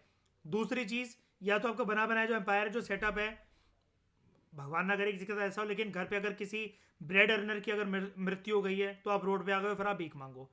तीसरा तरीका ये था कि लोगों ने, कुछ कपल्स ने क्या सोचा, देखो यार हमारे पास है सेविंग लिमिटेड। एक वाइफ ने अपने हस्बैंड से बोला, हस्बैंड ने अपनी वाइफ से बोला कि देखो डार्लिंग, हमारे पास है सेविंग लिमिटेड, ठीक है? अब हम यहाँ से, हमें नहीं पता कि लॉकडाउन कब तक चलेगा, कोविड कब तक चलेगा, क्या होगा क्या नहीं होगा। हमारा मेन मकसद इस टाइम पर क्या है? पेट भरना ना, क्योंकि जान है तो जहान है, वरना सब कुछ जीते जी शमशान है। तो जिंदा रहने के लिए पेट भरना पड़ेगा। तो उन्होंने सोचा क्यों ना हम पेट भरें, लेकिन कुछ चीज़ें बेच भी तो सकते हैं। लोग घर से निकल नहीं पा रहे, इस एरिया से, इस ब्लॉक से सोसाइटी बाहर नहीं जा पा रहे, ऐसे करके उनको आइडिया आया। तो उन्होंने अपने टेरेस फार्मिंग, ठीक है, मतलब टेरेस फार्मिंग वो वाली नहीं कह रहा हूँ, मतलब टेरेस पे फार्मिंग करना शुरू करी। वर्टिकल फार्मिंग जो सिस्टम है घर घर पे अपनाया उन्होंने, ठीक है? और उसके बाद अपने कुछ बैकयार्ड में कुछ कुछ चीज़ें ग्रो करी। जो घर की जो बालकनी थी उसके अंदर कुछ चीज़ें ग्रो करी। एक फ्लोर जो उनका खाली था, जो कि किराएदार खाली करके थे कोविड में जाने से पहले, उन्होंने ऐसी चीज़ें वो करके ग्रो करवाने, कटोरे कटोरे में थोड़े थोड़े कुछ कुछ चीज़ें, कुछ कुछ फ्रूट्स उन्होंने ग्रो करना शुरू करे। उस पर पूरे टाइम वो देख रेख कर सकते हैं। आज उन्होंने दोबारा नौकरी पे जाने से ज़्यादा अच्छा है समझा कि हम क्यों ना यही करें। क्योंकि देखो, एक ऐसी चीज़ होती है ना, आपको कंसिस्टेंट इनकम जैसे कैसे चाहिए, मैं आपको बता रहा हूँ। अगर ये कैसे हो सकता है पॉसिबल, मतलब सब्जी, मतलब सिर्फ खेती बाड़ी करने से, या सब्जी उगाने से, फ्रूट्स उगाने से, या पोल्ट्री फार्मिंग करने से, ये आप कैसे इंश्योर कर सकते हो कि आपको कंसिस्टेंट इनकम आएगी? देखो श्रेया, बेस्ट ऑप्शन होता है इंटीग्रेटेड फार्मिंग सिस्टम को, आईएफएस को हम लोग अडॉप्ट कर लें, बहुत सारी चीज़ें उसके अंदर कवर हो जाएगी। लेकिन फिर भी मैं आपको बता रहा हूँ कि कल को आशमा मान लो कि आपका मकसद है सब्जी वाली बनूंगी मैं, तो ठीक है, और करोड़पति सब्जी वाली। अब उसके अंदर देखो पॉसिबल कैसा है। सब्जी लेने ईशा कोई ना कोई कहीं ना कहीं तो जाता ही है। हमारे घर पे भी दिल्ली में ईशा सब्जी वाला चला आता है ना? श्रेया, मम्मी ने सब्जी वाला एक बांध रखा होगा कोई ना कोई, या फिर वो कहीं खुद भी जाती होंगी। तो गिने चुने ही मतलब 2-3 सब्जी वाले होंगे जो कि शक्ल आप बहुत टाइम से देख रहे होगे, या फिर मम्मियाँ किसी को बांध लेती हैं, राइट? तो वो सब्जियां उनसे उनसे हमारे घर पर आती रहती है। ऐसे ही होता है, सब लोग एग्री करते हो। अब क्या है, मान लो कि आशमा, आप जो है जनकपुरी के अंदर ऐसी आपने घर पे बैकयार्ड फार्मिंग जो है वो शुरू करी, आपने खुद शुरू करी, सोलो शुरू करी, अपने बॉयफ्रेंड के साथ मिलकर, अपने हस्बैंड के साथ मिलकर, अपने वाइफ के साथ मिलकर, या फिर जो भी है भाई बहन या जो भी है घर वालों के साथ मिलकर आपने कुल मिलाकर स्टार्ट करी, अकेले भी आप संभाल रहे हो तो बहुत अच्छी बात है। अब वहां पर आपने क्या है, क्लाइंट्स बनाना शुरू करें। आपने घर घर पर वो आलू प्याज मिर्चियाँ टमाटर धनिया जो भी आप उगा रहे हो वो आपने बेचना शुरू करें। लोगों को फेवरेबल टेस्ट लगा, आप उनको कम दाम पे भी दे रहे हो, क्वालिटी भी बहुत अच्छी है उसकी, क्योंकि आप बहुत देख रेख करके उनको वो ग्रो कर रहे हो। और आप एक पढ़े लिखे व्यक्ति हो तो आपने उसके ऊपर सर्च करा, प्रॉपर तरीके से ग्रो करा, वो मिट्टी आपने मंगवाई, वो जो खाद उसके अंदर डलती है, जो भी पदार्थ उसके अंदर डलते हैं न्यूट्रिशियस वैल्यू के लिए आपने वो डाले, चाय पत्ती डालना उसके अंदर शुरू करी, उसको हरा भरा बनाने के लिए जो भी आप हथकंडे अपना सकते थे आपने, बिना उसकी फर्टिलिटी लूज होते हुए कहीं और हाथ पैर ना मारना पड़े, बहुत ज़्यादा बंदी ना रखना पड़े जिनको फालतू की सैलरी देनी पड़े, आपने और आपके भाई बहन मम्मी पापा 3-4 लोगों ने मिलकर ही ये पूरा का पूरा सिस्टम जो है वो सेटअप कर लिया। अब जब आशिमा के ये जो प्रोडक्ट्स हैं ये जब फैलते चलेंगे फैलते चलेंगे फैलते चलेंगे, तो भाई सब्जियां तो किसी ना किसी के घर में बन रही हैं इसमें, है ना। अब वो चाहें तो या तो बाजार से ले आए, बाजार से नहीं लाना है तो आशिमा को अप्रोच कर लें वो इस चीज़ के लिए। अब आशिमा के घर पे 24 घंटे रात को 10 बजे 11 बजे भी बेल मारोगे तो तुम्हें सब्जी मिल जाएगी, तो तुम्हें ये मिल जाएगी। तो आशिमा जो है एक तरीके से उनके लिए एक परमानेंट दुकानदार हो गई है, और वो आशिमा के परमानेंट ग्राहक हो गए। तो आशिमा को पता है कि कल को मेरा बिजनेस जो है जनकपुरी के बाहर फैले ना फैले, लेकिन ये मेरे परमानेंट कस्टमर है, और इनसे आई हुई इनकम को जब आशिमा हर महीने कैलकुलेट करने बैठती है तो उसको 1.5 लाख या फिर 1,80,000 जो है वो कैलकुलेट होकर मिलते हैं। तो आशिमा को पता है कि 1.5 लाख से 2 लाख मेरी फिक्स कमाई है, आगे चलकर ये कस्टमर मेरे बढ़ेंगे ही, कम नहीं होंगे। देख रहे हो एक छोटा सा श्रेया कैसे आइडिया आपको स्टेबल इनकम लाइफ में प्रोवाइड कर सकता है, क्योंकि खाना तो बनेगा ही ना। अंग्रेज सॉल्ट पे टैक्स क्यों लगाते थे शेरा, और किसी चीज पे क्यों नहीं लगाया उन्होंने टैक्स फालतू का। नमक तो सबके घर में यूज हो गई, वो ये कह सकते हैं नहीं हम बिना नमक के जो है सब्जी बनाएंगे, नमक तो यूज हो गई। अब उस पर चाहे 4 आना मिले, चाहे 2 रुपए मिले, चाहे 1 रुपए मिले, लेकिन ऐसा करते करते पूरे हिंदुस्तान की आबादी से जब जब नमक पे टैक्स ये वसूला जाएगा तो सोच के देखो कितनी इनकम, कितनी आमदनी होगी अंग्रेजों की। उसके बाद high level of labour intensity. India के अंदर एग्रीकल्चर एक लेबर इंटेंसिव एक्टिविटी है due to low level of mechanisation in most of the region of the country. Low level of mechanisation का मतलब क्या है, it is mainly labour intensive not capital intensive, ठीक है। औरतें जो हैं वो भी एक सिग्निफिकेंट रोल प्ले करती हैं एग्रीकल्चर प्रोडक्शन में। लगभग कितनी औरतें डायरेक्टली इनडायरेक्टली एम्प्लॉयड है एग्रीकल्चर, इंडियन एग्रीकल्चर में 80%। तो 80% जो औरतें हैं they also play a significant role in agriculture production and in various farm related activities like weeding, harvesting and post harvest management. पहले मुझे बताओ वीडिंग का मतलब क्या होता है।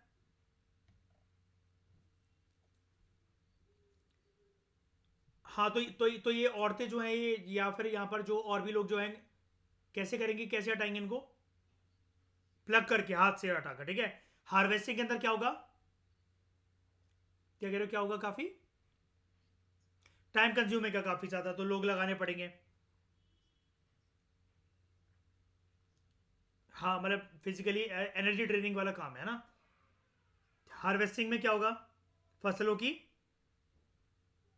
कटाई होगी। और पोस्ट हार्वेस्टिंग में क्या होगा,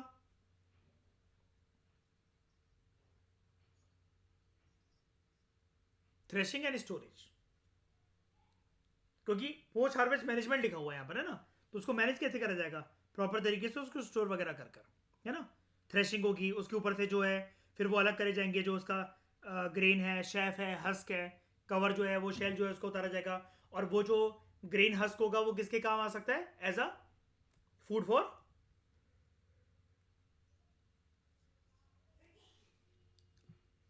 kettles and various forms of livestock, right. जैसे हमने बात करी थी ना भूसा के बारे में, भूस के बारे में, है ना। किसका इंग्रेडिएंट है, अच्छा पोल्ट्री का मेन इंग्रेडिएंट, अच्छा आप लोग भी यूज करते हो मतलब उसको, है ना। तो आप लोग को कैसे मिलता है, वो खरीदना पड़ता है राइस मिल्स, अच्छा नहीं तो खरीदना पड़ता है, ठीक है। अब एक सेकंड रुकना, एक सेकंड रुकना, श्रेया शैनी देख रहे हो, ये कह रहा है कि इसको जो ये जो भूस है, जो कि एक तरीके से श्रेया जब अनाज किसी को मिल गया तो ऊपर की कवरिंग तो बेकार है ना, लेकिन फिर भी चावल की जो मिल्स चला रहे हैं वो चावल के अलावा, शेरा देख रहे हो, वो राइस हस को भी संभाल कर रख रहे हैं कि बिजनेस जैसे लोग उसको खरीदने आएंगे और उससे एक्स्ट्रा इनकम उनको उनको मिलेगी, है ना। अब बिस्मे को अगर इस चीज को टैकल का अपनी करना है तो बिस्मे कौन सा फार्मिंग टेक्निक अपना सकता है श्रेया, जहां पर सारे काम एक साथ हो जाए, लाइफ स्टॉक भी हो जाए, क्रॉपिंग भी हो जाए, उसका ये पैसा भी बच जाए, क्या अपना सकता है? शाबाश, IFS। हाँ, अब इसमें आगे बोलो।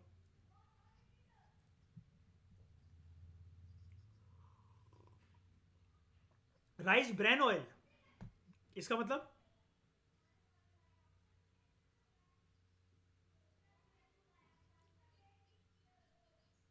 हाँ, नहीं वो तो मैंने सुना है, लेकिन मैं इससे पूछना चाह रहा हूँ कि उसमें हाथ तो मैंने भी देखा थे, बीटस वगैरह, राइसेस वगैरह, इनमें तेल कहाँ होता है? होता है? अच्छा।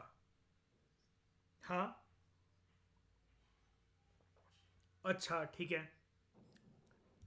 अच्छा। अच्छा, किसको संभाल के रखते हैं, वो रेड वाले पदार्थ को? अ- अच्छा, अच्छा। अच्छा, उससे राइस ब्रान बोलते हैं उसको। अच्छा, यानी कि ऐसा होता है कि पहले चावल होता है, फिर ये लगा होता है, ब्रांड लगा होता है, उसके बाद मतलब वो चीज़ होती है उसके ऊपर है। अच्छा, इससे निकलता मतलब ऐसे ऐसे? अच्छा, ठीक है। ये रेड रेड जैसा जो चढ़ा हुआ है ये? ओके, तो यार ये उतरता कैसे है फिर ये? अच्छा, वो उससे उतार लेते हैं। और ये वाला ऑयल मैंने सुना है ये फायदा करता है, ये कोई कोलेस्ट्रॉल नहीं बढ़ाता, वो नहीं बढ़ाता, है ना? इसको इसके, हाँ, कहा जाता है इसको, इसके अंदर इफ आई एम मतलब राइट, तो आप बताना मुझे, करेक्ट करना, इसके अंदर गुड कोलेस्ट्रॉल पाया जाता है जैसे मूंगफली के अंदर पाया जाता है ना? ओके। तभी श्रेया मतलब ये प्रमोट होता है ना आजकल, ये ब्रांड वगैरह और ये सब जो ऑयल होता है ना?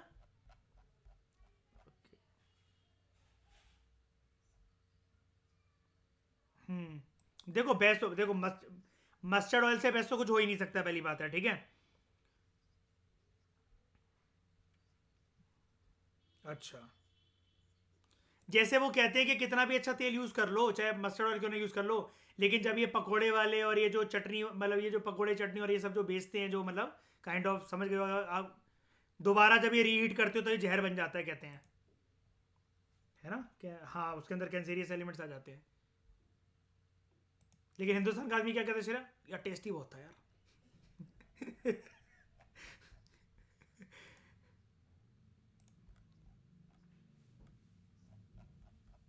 क्या क्या, मुख्यमंत्री कुशी कुशी? अच्छा, कृषि उद्योग योजना, अच्छा, फिर क्या होता है इस स्कीम में?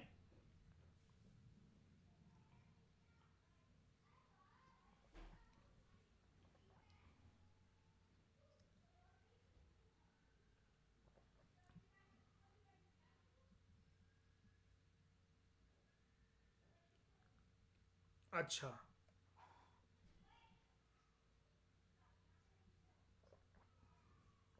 अच्छा, मतलब ये कह रहे हो जितना पैसा लगाना पड़ेगा उतना? जैसे मतलब मान लो कि इंटीग्रेटेड फार्मिंग सिस्टम को सेटअप करने के लिए मेरा 1 करोड़ की लागत आ रही है, तो 30 लाख मुझे अपनी जेब से लगाने पड़ेंगे, 70%, 70 लाख। अच्छा, दे देगा?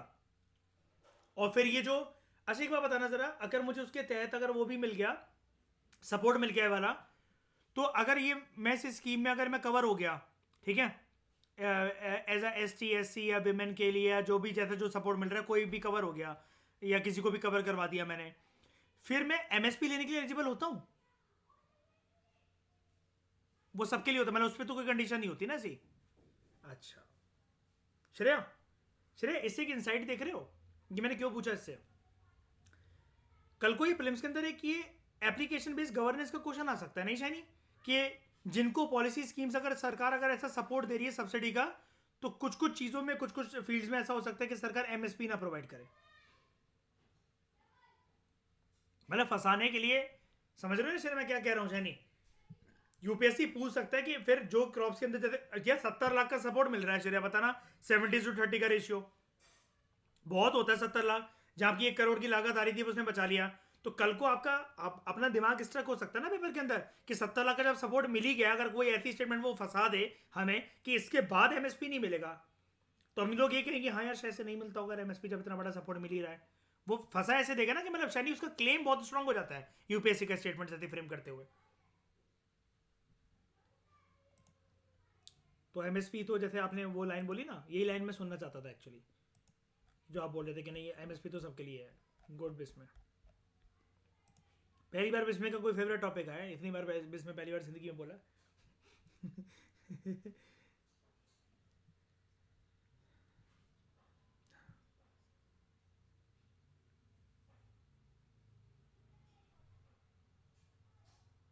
बढ़िया।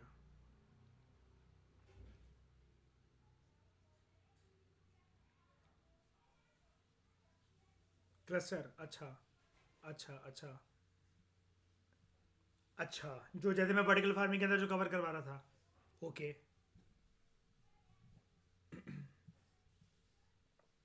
हम्म। किस चीज़, अच्छा मुर्गी का, ठीक है। श्रेया, श्रेया समझ रहे हो, कल डक्स की बात हमने करी थी, बात तो वही हो गई। बात तो वही हो गई। वेरी गुड, हाँ आगे बोलो इसमें। तुम तो बड़े काम के बनते हो श्रेया, फाड़ दो ये, वो किसी को पकड़ लेते हैं कल से। इसको बोलेंगे वीडियो कॉल करवा करवा के दिखाता रहे रियल में। हम दोनों नोट्स बना लेंगे बैठ के। हाँ फिर। हाँ ठीक है। तुम इसकी शॉर्ट शॉर्ट वीडियोस बनाकर हम लोगों को भेजा करना ग्रुप पे, ठीक है। नहीं कभी जाओगे मतलब हम लोगों को सिखाना ये। अबे ज्ञान बांटना चाहिए, तू क्या रख के सड़ा रहा अपने पास यार। हाँ ठीक है। बढ़िया। शाइनी, शाइनी, देखना अब एक रॉकेट चलाता हूँ शाइनी। बेस में ये क्यूरियोसिटी और ये ताकत किसने डेवलप करी तुम्हारे अंदर। छोड़ो तारीफ नहीं करनी उस इंसान की।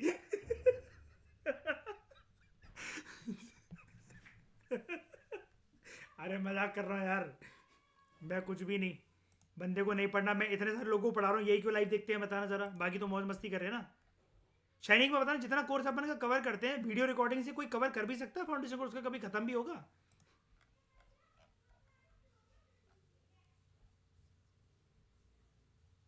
सही बात है।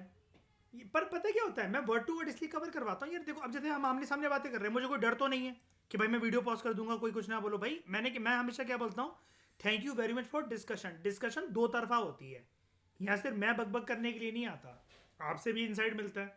अब श्रेय को पता ना, जितनी एनसीईआरटी थी इसने पूरी, मतलब जितना अपनी ये टॉपिक था इसने पूरी जिसने दे दी। इसने तो रियल सब के अंदर देखा हुआ है ना। हाँ इसमें बताना।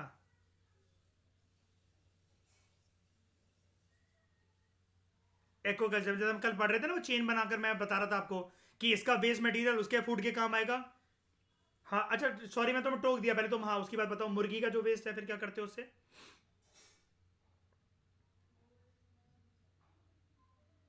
ठीक है। हाँ हाँ ठीक है, श्रेया याद है स्टार्ची फूड। हाँ फिर। ओके। ठीक है। हाँ ठीक है। ठीक है। तो ये सब कुछ तुम कर रहे हो, मतलब ऑपरेट हो रहा है।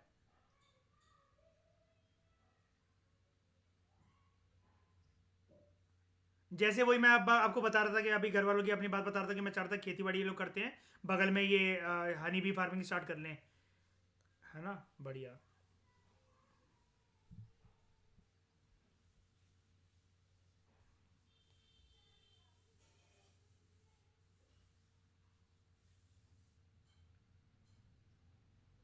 ठीक है।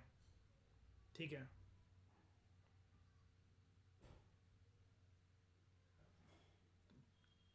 अरे वाह। बढ़िया। हाँ हाँ ठीक है। अच्छा उड़ीसा में मार्केट नहीं है इसका, ठीक है। तो मतलब आप झारखंड और उधर बेचते हो, वेस्ट बंगाल। क्यों यहाँ, ऐसा क्यों मार्केट क्यों नहीं है यहाँ पर उड़ीसा में।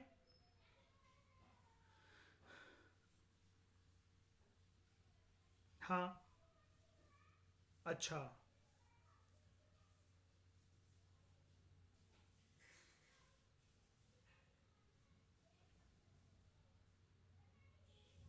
ठीक है।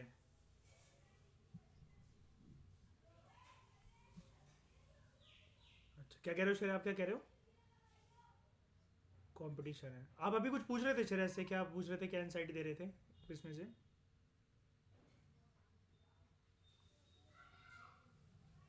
अभी गांव जाना इसमें तो भेजना हम लोग को फिर, है ना?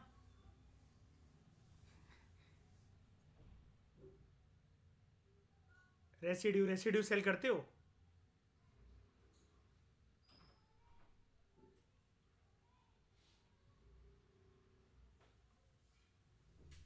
रेसिड्यू तो देखो श्रेय हर जगह सेल होता है। जैसे एक बार बताओ, वो भूस का कमरा है जो मैंने आपको फोटो भेजी थी, ठीक है? अब अगर दादी का ये बफेलोज वगैरह नहीं पल रखी होती, दादी का अल्टीरियर जो मोटिव है वो तो यही है ना, दूध वगैरह की बहुत बड़ी खेती करना और ये सब करना। वो अगर नहीं उगा रही होती तो इतना भूख, इतना जो भूसा है हमारा आराम से 1-1.5 लाख रुपए का बिक जाता आराम से, जितना बड़ा कमरा भर रखा उन्होंने। अब वो बाहर से ना खरीदना पड़े, वो लागत बाहर से ना आए, तो वो जब घर ही घर का पड़ा हुआ है तो ले जाओ। अब वो पता है ऐसी है कि वो गिन कर ना पूरे साल के लिए रखा रहता है श्रेया। तो वो कोई मांगे भी ना जैसे बगल में कि हमारा खत्म हो गया है, एक कनस्तर एक टंकी दे दो, वो मना कर देती है साफ, नहीं हमारा हो नहीं पाएगा। जब एक बार बताना, जो चीज मेरे पास है श्रेया, मैं किसी और को देखकर फिर वो बाजार से खरीदनी पड़ रही है, तो फिर फायदा क्या हो उसको बचाने का? अब जैसे मैं एक और बात बताऊं, जैसे अभी ये जो रेसिड्यू है, जैसे आप श्रेया से पूछ रहे हो, एक और इंसाइट देता हूं मैं आपको। उस दिन याद है मयूर और मैं आपको बता रहे थे, लिटर, अच्छा, हाँ वो कचड़ा कूड़ा कबाड़ वेस्ट मटेरियल है ना। अब जैसे श्रेया से वो मैं आपको बता रहा था, वो गन्ने का जो वो बच जाता है, जो पीछे भूरा बच जाता है ना, उसको मैंने बताया ना, वो इथेनॉल ब्लेंडेड प्रोग्राम में काम आता है, बंदे उससे लेने आते हैं। गन्ने वाले से मैंने पूछा था, मयूर कहता मैंने भी पूछा था एक बारी, एक दो गन्ने वालों से, मोलेसिस जो है ना, तो वो ले जाते हैं वो उसको आराम से, वो फिर वो जो इनका जो बायोडीजल या बायो इथेनॉल जो प्रोग्राम है वो आराम से उसमें अंदर यूज करके बना रहे हैं उसको। अब एस्पिरेंट का सीजन 2 देखो, उसका जो करेक्टर, जो ये करेक्टर है अभिलाष, इसका मेन, हाँ इथेनॉल प्लांट का ही इसका पूरा उसके ऊपर पर्सपेक्टिव है, कन्फ्लिक्ट ऑफ इंटरेस्ट दिखाया हुआ, बहुत अच्छा है। श्रेया नेक्स्ट टारगेट एस्पिरेंट 2 देखना, ठीक है? 5 ही एपिसोड है बस उसके। हाँ, प्राइम का लॉगिन आईडी पासवर्ड मैं दूंगा, डोंट वरी। हाँ।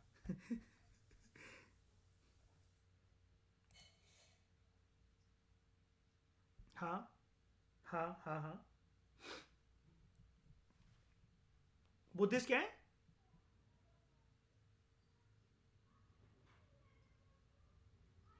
अच्छा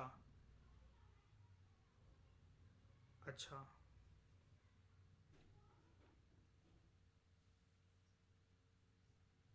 वो तो मैं हमेशा लोगों को सिखाता हूँ। मैं नहीं कहता आशमा आपसे कि अगर मैं मध्य प्रदेश से नहीं होता और मैं गांव के साथ नहीं जुड़ा होता तो मैं इतने से शहर कैसे ये सब कुछ कनेक्ट कर पाता, है ना? शहर का बंदा नहीं समझ सकता इतनी आसानी से ये सब चीज़ों के लिए। यूपीएससी की जर्नी उस दिन से स्टार्ट हो जाती है जिस दिन आप पैदा होकर ऑब्जर्व करते हो चीज़ों को, पता है? ये कोई राइट टाइम नहीं होता ग्रेजुएशन और 12th और ये वो करके। और इंसान के अंदर हर चीज़ की मैं तो मानता हूँ क्यूरियोसिटी होनी चाहिए। तैयारी आपको मोटिवेशन देती है। अब देखो, कहने के लिए बाबर की वो चंद लाइनें हैं इसमें, है ना? क्या हुआ जो मैदानी जंग हार गए, अभी सब कुछ नहीं आ रहे, है ना?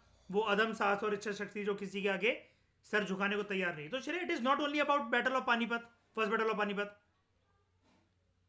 है ना? इट इज अबाउट कि आपके पास रिसोर्सेज कम भी हो ना, तो श्रेय कंप्लेंट मत करो कभी भी उसके ऊपर, सामना करो और जीत का संकल्प अपने मन के अंदर रखो। सरायपुर का युद्ध तो हार गया था ना वो, उस दिन वीडियो आपको भेजी तो थी, वो तो हार गया था, तब भी उसने कंप्लेंट नहीं करी।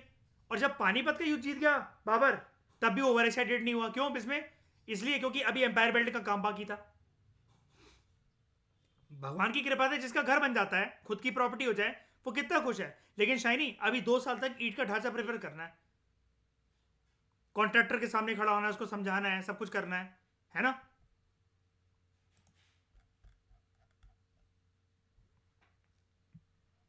जो तो आपका मार्केट, आप मतलब आप बता रहे हो कि वेस्ट बंगाल की तरफ मतलब वो शिफ्ट हो गया ना?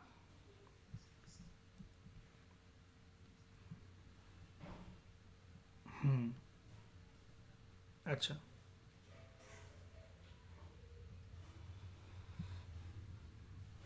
बैच मतलब? जैसे आप बता रहे हो कि 14,000 मुर्गियों की एक लागत है, तो वो एक बैच हो गया मतलब? अच्छा ठीक है ठीक है ठीक है। अच्छा मान लो इसमें अगर मुझे पोल्ट्री फार्मिंग जैसे मतलब मान लो कि मुझे स्टार्ट करना है, जैसे मतलब आज मतलब नींव रखनी है, तो सबसे पहले स्टेप क्या रखूं मैं, क्या करूं मैं? किसको? वी एस कह रहे हो, बी एस? अच्छा वेटनरी सर्जन, ठीक है। अच्छा मतलब काइंड ऑफ जो जानवरों का डॉक्टर होता है जैसे, ठीक है। ठीक है। ठीक है। ठीक है। थोड़ा थोड़ा धीरे धीरे बोलो, मैं समझ पाऊँ। हाँ ठीक है। पहले वेटनरी सर्जन के पास जाना है। वो क्या कहते हैं, नोडल ऑफिसर है। और वो मुझे लेआउट देगा। क्या, किस चीज़ का लेआउट देगा? मैं क्यों जाऊँ उसके पास? नो रूल है, मतलब बिना उसके मतलब इलीगल माना जाएगा मेरा काम ये? ठीक है।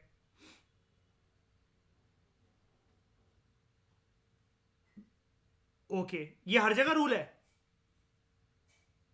चलो ठीक है, आप अपना बताओ। हाँ ठीक है। हाँ।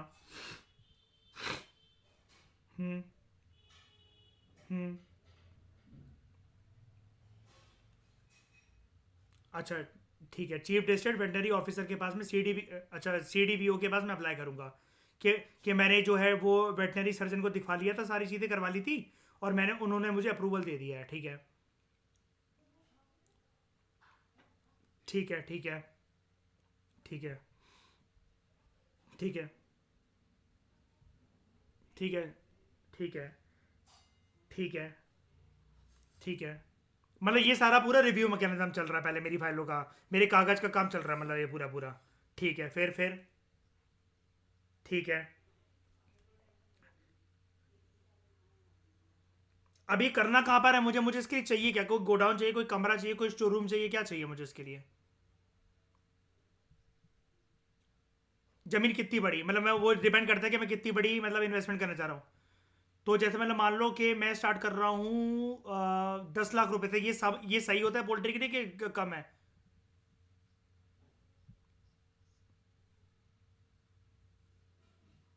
इन्वायरमेंट कंट्रोल पोल्ट्री फार्म्स, ये क्या है?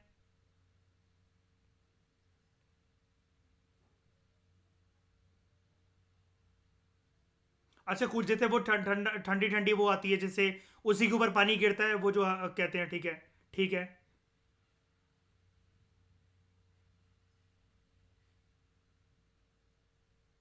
वही कूलर वाला लगता है मटेरियल? तो ये पोल्ट्री फार्म में लगेगा ये अंदर? अच्छा मतलब मान लो मैं किसी कमरे को पोल्ट्री फार्म बना रहा हूँ तो ये लगाना पड़ेगा मुझे?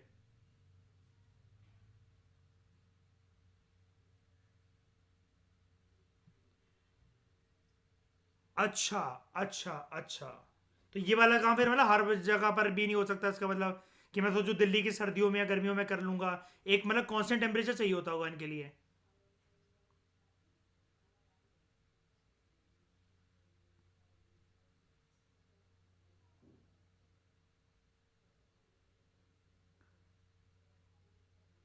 अच्छा हाँ, तभी। तभी जैसे कभी भी किसी कहीं की मुर्गियां बीमार होती हैं तो आर्टिकल आता है कि किसानों ने 90,000 मुर्गियां एक साथ मार दी ताकि ये बीमारी लोगों तक ना पहुंच जाए, लोग ना मरने लग जाएं और कोई महामारी ना फैल जाए, है ना? राइट, ऐसे ही होता है ना? कि एक साथ उनको मार दे दिया जाता है, जला दिया जाता है कमरे के अंदर बंद करके, कि अगर कोई पोल्ट्री डिसीज अगर कोई फैल गया है तो ये इंसानों तक ना पहुंचे। जूनोटिक कहते हैं फिर इसे, है ना? कि जो जो एनिमल से इंसानों तक फैल जाता है।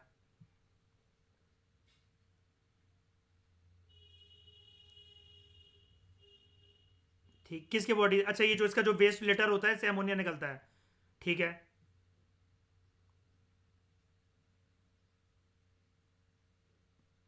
अच्छा ठीक है। ये अमोनिया वही है ना शाइनी, CH4? यही होता है? नहीं, वो मीथेन होता है आई थिंक। NH3, ठीक है। अरे वाह श्रेया, इंजीनियर। हाँ।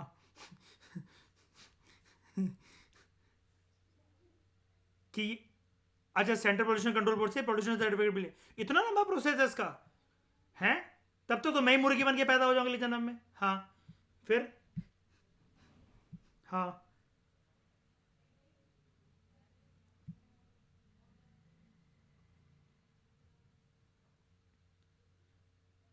तो मुझे तो नहीं, तो मुझे ये वाला सेटअप, मैं वही पूछ रहा हूँ कि करना कहाँ पड़ेगा? जैसे मतलब मेरे दिमाग में अभी दिल्ली के घर या फिर मध्य प्रदेश के खेत वाले इलाके या फिर कोई गोडाउन आ रहा है, ये घर होता क्या है, कैसा होता है, कहाँ बना सकता हूँ? क्या मैं अपने घर की छत उड़ा दूँ या कोई टीन का शेड लगा दूँ? क्या करना क्या पड़ेगा? ये जगह क्या, ये फार्म है क्या, मतलब जगह क्या है? सेपरेट लैंड पे मतलब क्या, मतलब देखो अब ऐसा तो है नहीं कि मैं ईंटों का ढांचा लगवा कर नया वो बनवाऊंगा, ऐसा करवाना पड़ेगा क्या? हाँ।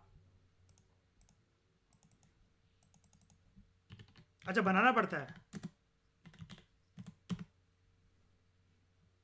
ये ऐसा है, ये ओपन फार्म हो गया। ये ऐसा, लड़की ये। हाँ। अच्छा। अच्छा, ये जो कूलर का ये नीचे, ये ऐसा। अच्छा ठीक है। हाँ, ये इसके ऊपर फीड करते हैं ये।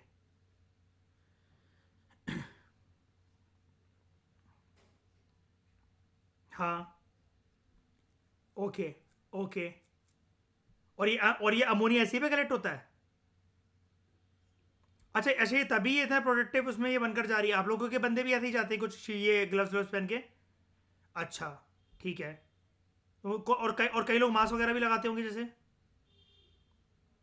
क्योंकि स्मेल भी होती होगी यहाँ पर काफ़ी ज़्यादा। अच्छा ठीक है, ठीक है। ओके ओके ओके, ठीक है। फिर आपने वो बोला कि सीपी से का वो पोल्यूशन सर्टिफिकेट लेकर वो करना पड़ेगा। और इनको क्या बोला आपने, एनवायरनमेंट वाले क्या है, पोल्ट्री फार्म एनवायरनमेंट ईवी क्या, एनवायरनमेंट कंट्रोल पोल्ट्री फार्म्स, ठीक है। ठीक है ठीक है। ठीक है, फिर।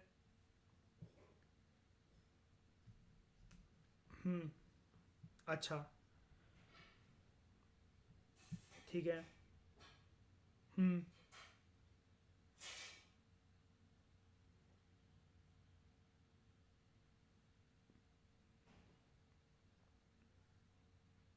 अच्छा, लेबर इंटेंसिव है, 25 लेबर एम्प्लॉयड होते हैं, ठीक है।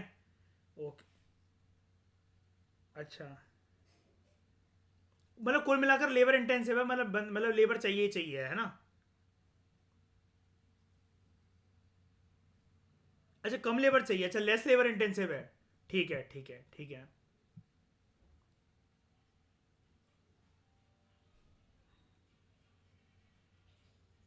एक चूजे को कितना बड़ा होना पड़ता है कि वो अंडा दे सके, फिर मुर्गी बनने के बाद कितना, कितने महीने। ऐसा क्यों, तो वो अंडे नहीं देते क्या। अच्छा। अच्छा, ये अंडे नहीं देते। तो ये क्या मेल काउंटर पार्ट है, इसलिए अंडे नहीं देते क्या। अच्छा। अच्छा, तो ये ब्रीड की कैटेगरी ही अलग है। यानी कि हर मुर्गी अंडा नहीं देती है। ओके। दे सकते हैं कैसे, दे सकते हैं कैसे। ठीक है। पर फिर अंडे की प्रक्रिया के अंदर रोक कैसे गई कि अंडा नहीं दे पा रहे हैं।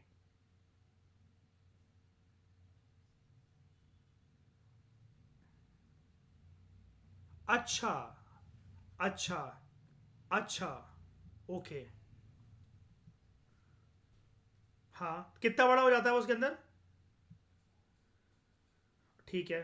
और 2.5 किलो जैसे वो होता है, तो मतलब वो कसाई खाने में जाके काट के मतलब उसका वो मीट हो जाता है। अच्छा। अच्छा। अच्छा।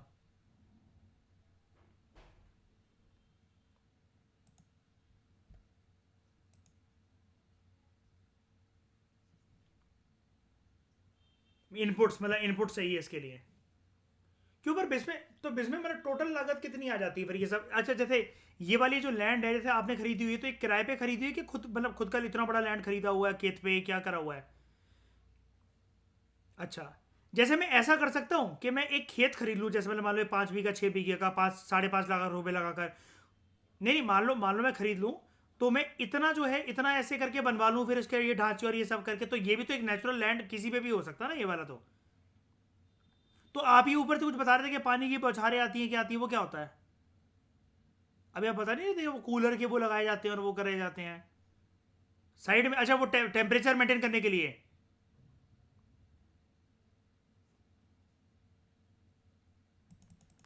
Poultry farm cooling pad.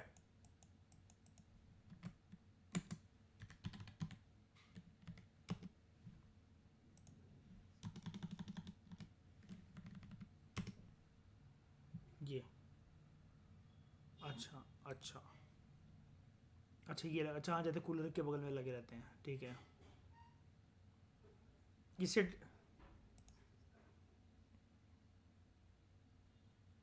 ठीक है, ये हम्म, ठीक है ऐसे ही। हम्म, अच्छा मतलब यहाँ से आएगी हवा और पीछे की तरफ जाएगी ठंडी हवा। ठीक है, ठीक है। तो उससे उमस नहीं होती अंदर? अच्छा, ठीक है। तो यानी कि यहाँ पर हमें वो भी चाहिए, बिजली भी कांस्टेंट चाहिए, राइट? ठीक है। अच्छा, ठीक है। तो टोटल मैं अगर मतलब वही सवाल बताऊँ, मुझे आंसर करो उसको, टोटल लागत फिर कितनी आ जाती है?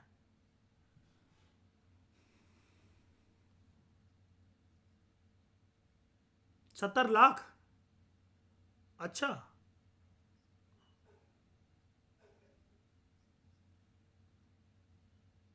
अच्छा।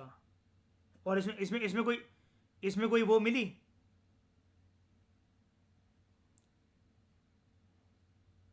अच्छा, अच्छा। तो इसमें तो इसमें आपने पार्टनरशिप करी है क्या?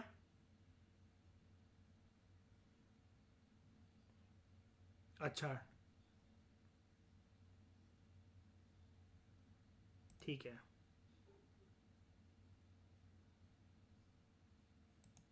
अच्छा, बढ़िया,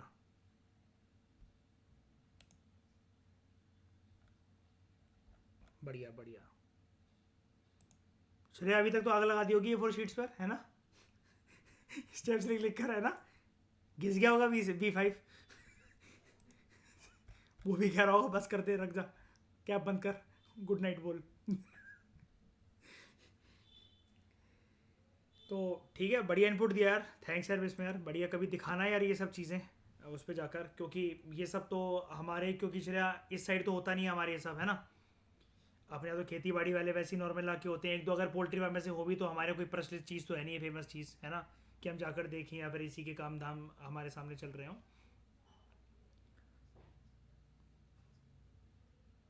21 21 डिग्री? अच्छा,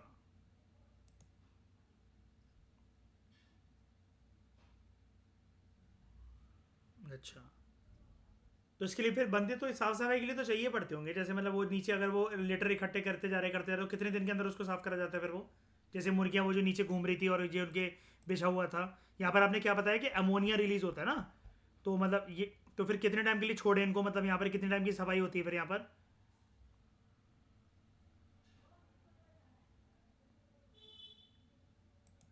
अच्छा, हर दिन सफाई होती है वहाँ, यानी कि मतलब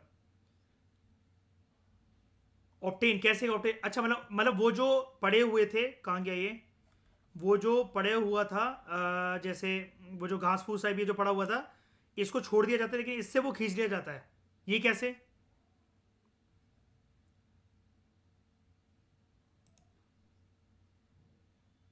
ठीक है, मैं वही कह रहा हूँ, जैसे जैसे मान लो कि उन्होंने पॉटी करी यहाँ पर, ठीक है? तो अगर मैं जैसे खींचने पे आया हूँ या फिर उसको साफ करूँ, तो ये स्टिक्स तो फिर भी खींची चली आएगी ना, तो ये तो फिर यहाँ से हट जाएंगी, तो ये इसको इसको बचाने का रखने का क्या तरीका है? नहीं जाएगा क्यों?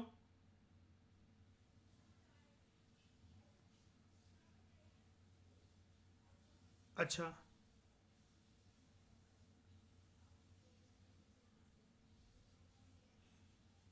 अच्छा, अच्छा। ऊपर जो पंखे पंखे लगे होते हैं वो? ठीक है, अच्छा। मतलब काफ़ी साइंटिफिक और वेल मैनेजमेंट टेक्निक होती है? अच्छा, मतलब ये तभी, मतलब ये सोचे कि हम लोग बस मुर्गियां रख के अंडे वंडे कर लेंगे और वो कर लेंगे, इतना इजी भी नहीं है ना?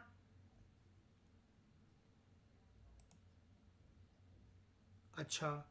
तो फिर एक बार बताना जरा, इसका मतलब तो ये हुआ फिर, जो मैं से समझ पा रहा हूँ, जैसे कि श्रेया, मैं अभी आपको बोल रहा था ना कि जैसे शैनी बता रहा था कि कुछ कुछ एग्रीकल्चर रिलेटेड एक्टिविटीज ऐसी होती हैं श्रेया, कि वो बड़े स्केल पे ना करी जाए। जैसे अगर दूध का बिजनेस करना है श्रेया को, तो एक तो भैंस खरीदने का, गाय खरीदने का कोई फायदा नहीं है ना?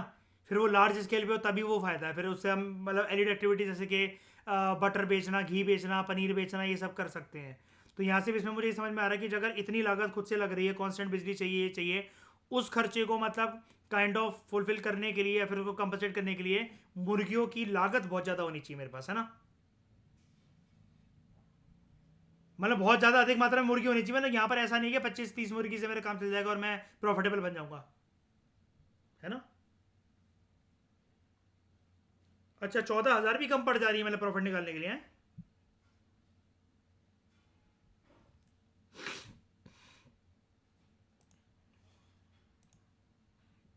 अच्छा।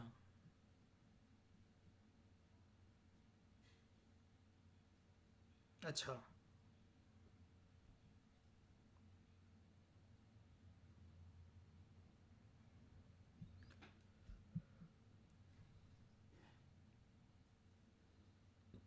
अच्छा। और वो भी उड़ीसा के बंदे में करने की हिम्मत तब आ रही है जब गवर्नमेंट मतलब इतना सपोर्ट कर रही है, तब उसके बाद अगर वो ना करे तो मतलब यहाँ पर फिर इसको मतलब लोग हाथ भी ना लगाएं फिर, तो है ना।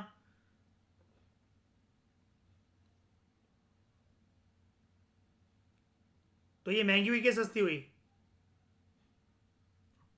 अच्छा, ठीक है। ठीक है।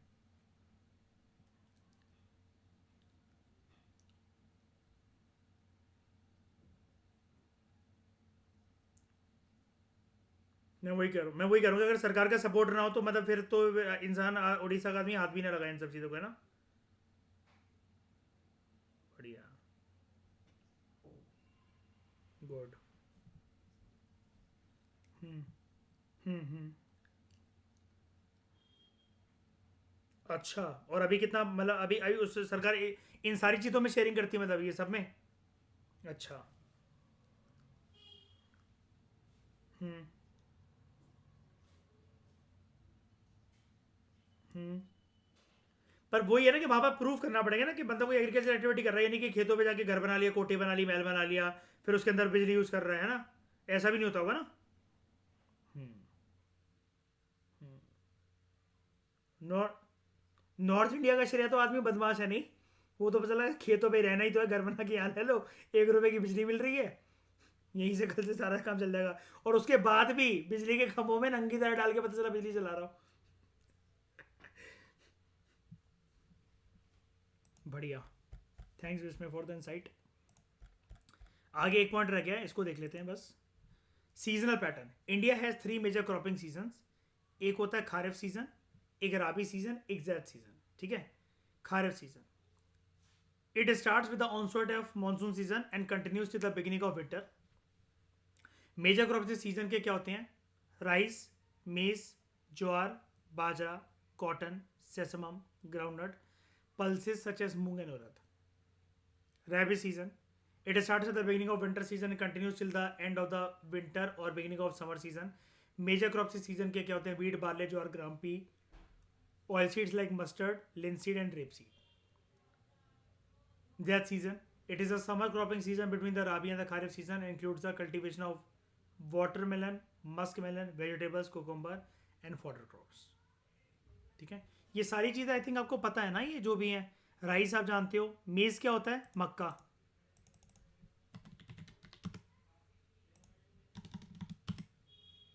भुट्टा, मक्का, ठीक है। और उसके बाद ज्वार आपका क्या होता है? ज्वार तो वैसे हिंदी नाम ही है, सोरगम, ठीक है। ज्वार आपका ये हो गया। उसके बाद बाजरा, पर्ल मिलेट, ये हो गया आपका बाजरा,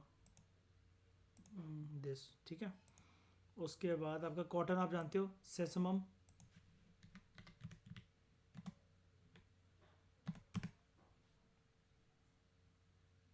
सेसमम क्या होता है? तिल, ठीक है। जैसे ईशा वो होते हैं ना, तिली के लड्डू होते हैं ना जो, उसी से ये मतलब ये तिल होता है। ग्राउंडनट क्या होती है? मूंगफली, पीनट्स, है ना। उसके बाद आपका पल्सेस सच एज मूंग, उड़द, मूंग की दाल जानते होगे, मूंग की दाल ये, ठीक है।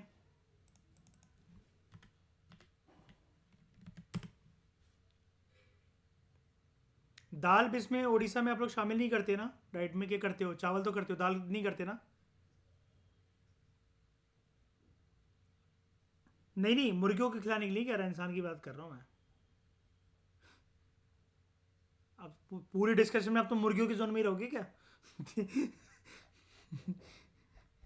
जैसे हम लोग, क्या मैं कह रहा हूँ कि हमारे ना दाल रोटी दाल चावल दाल बननी बननी है।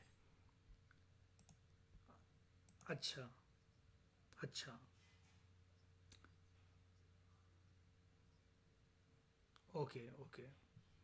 तो राबी सीजन में हमने पढ़ा वीट बार्ले ज्वार अखीन, यहाँ पर ग्राम। ग्राम क्या होता है? चना।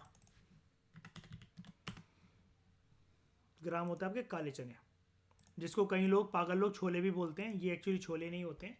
काले चने अलग की होते हैं, छोले से बड़े साइज़ के वाइट वाले होते हैं, ठीक है। और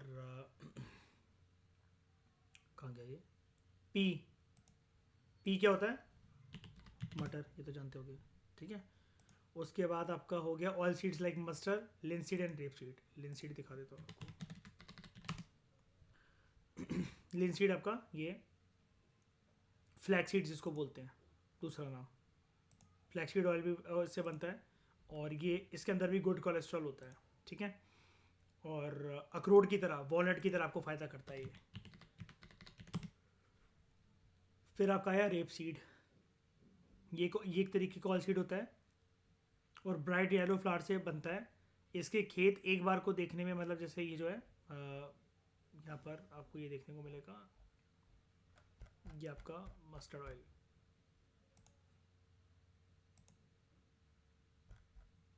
ठीक है।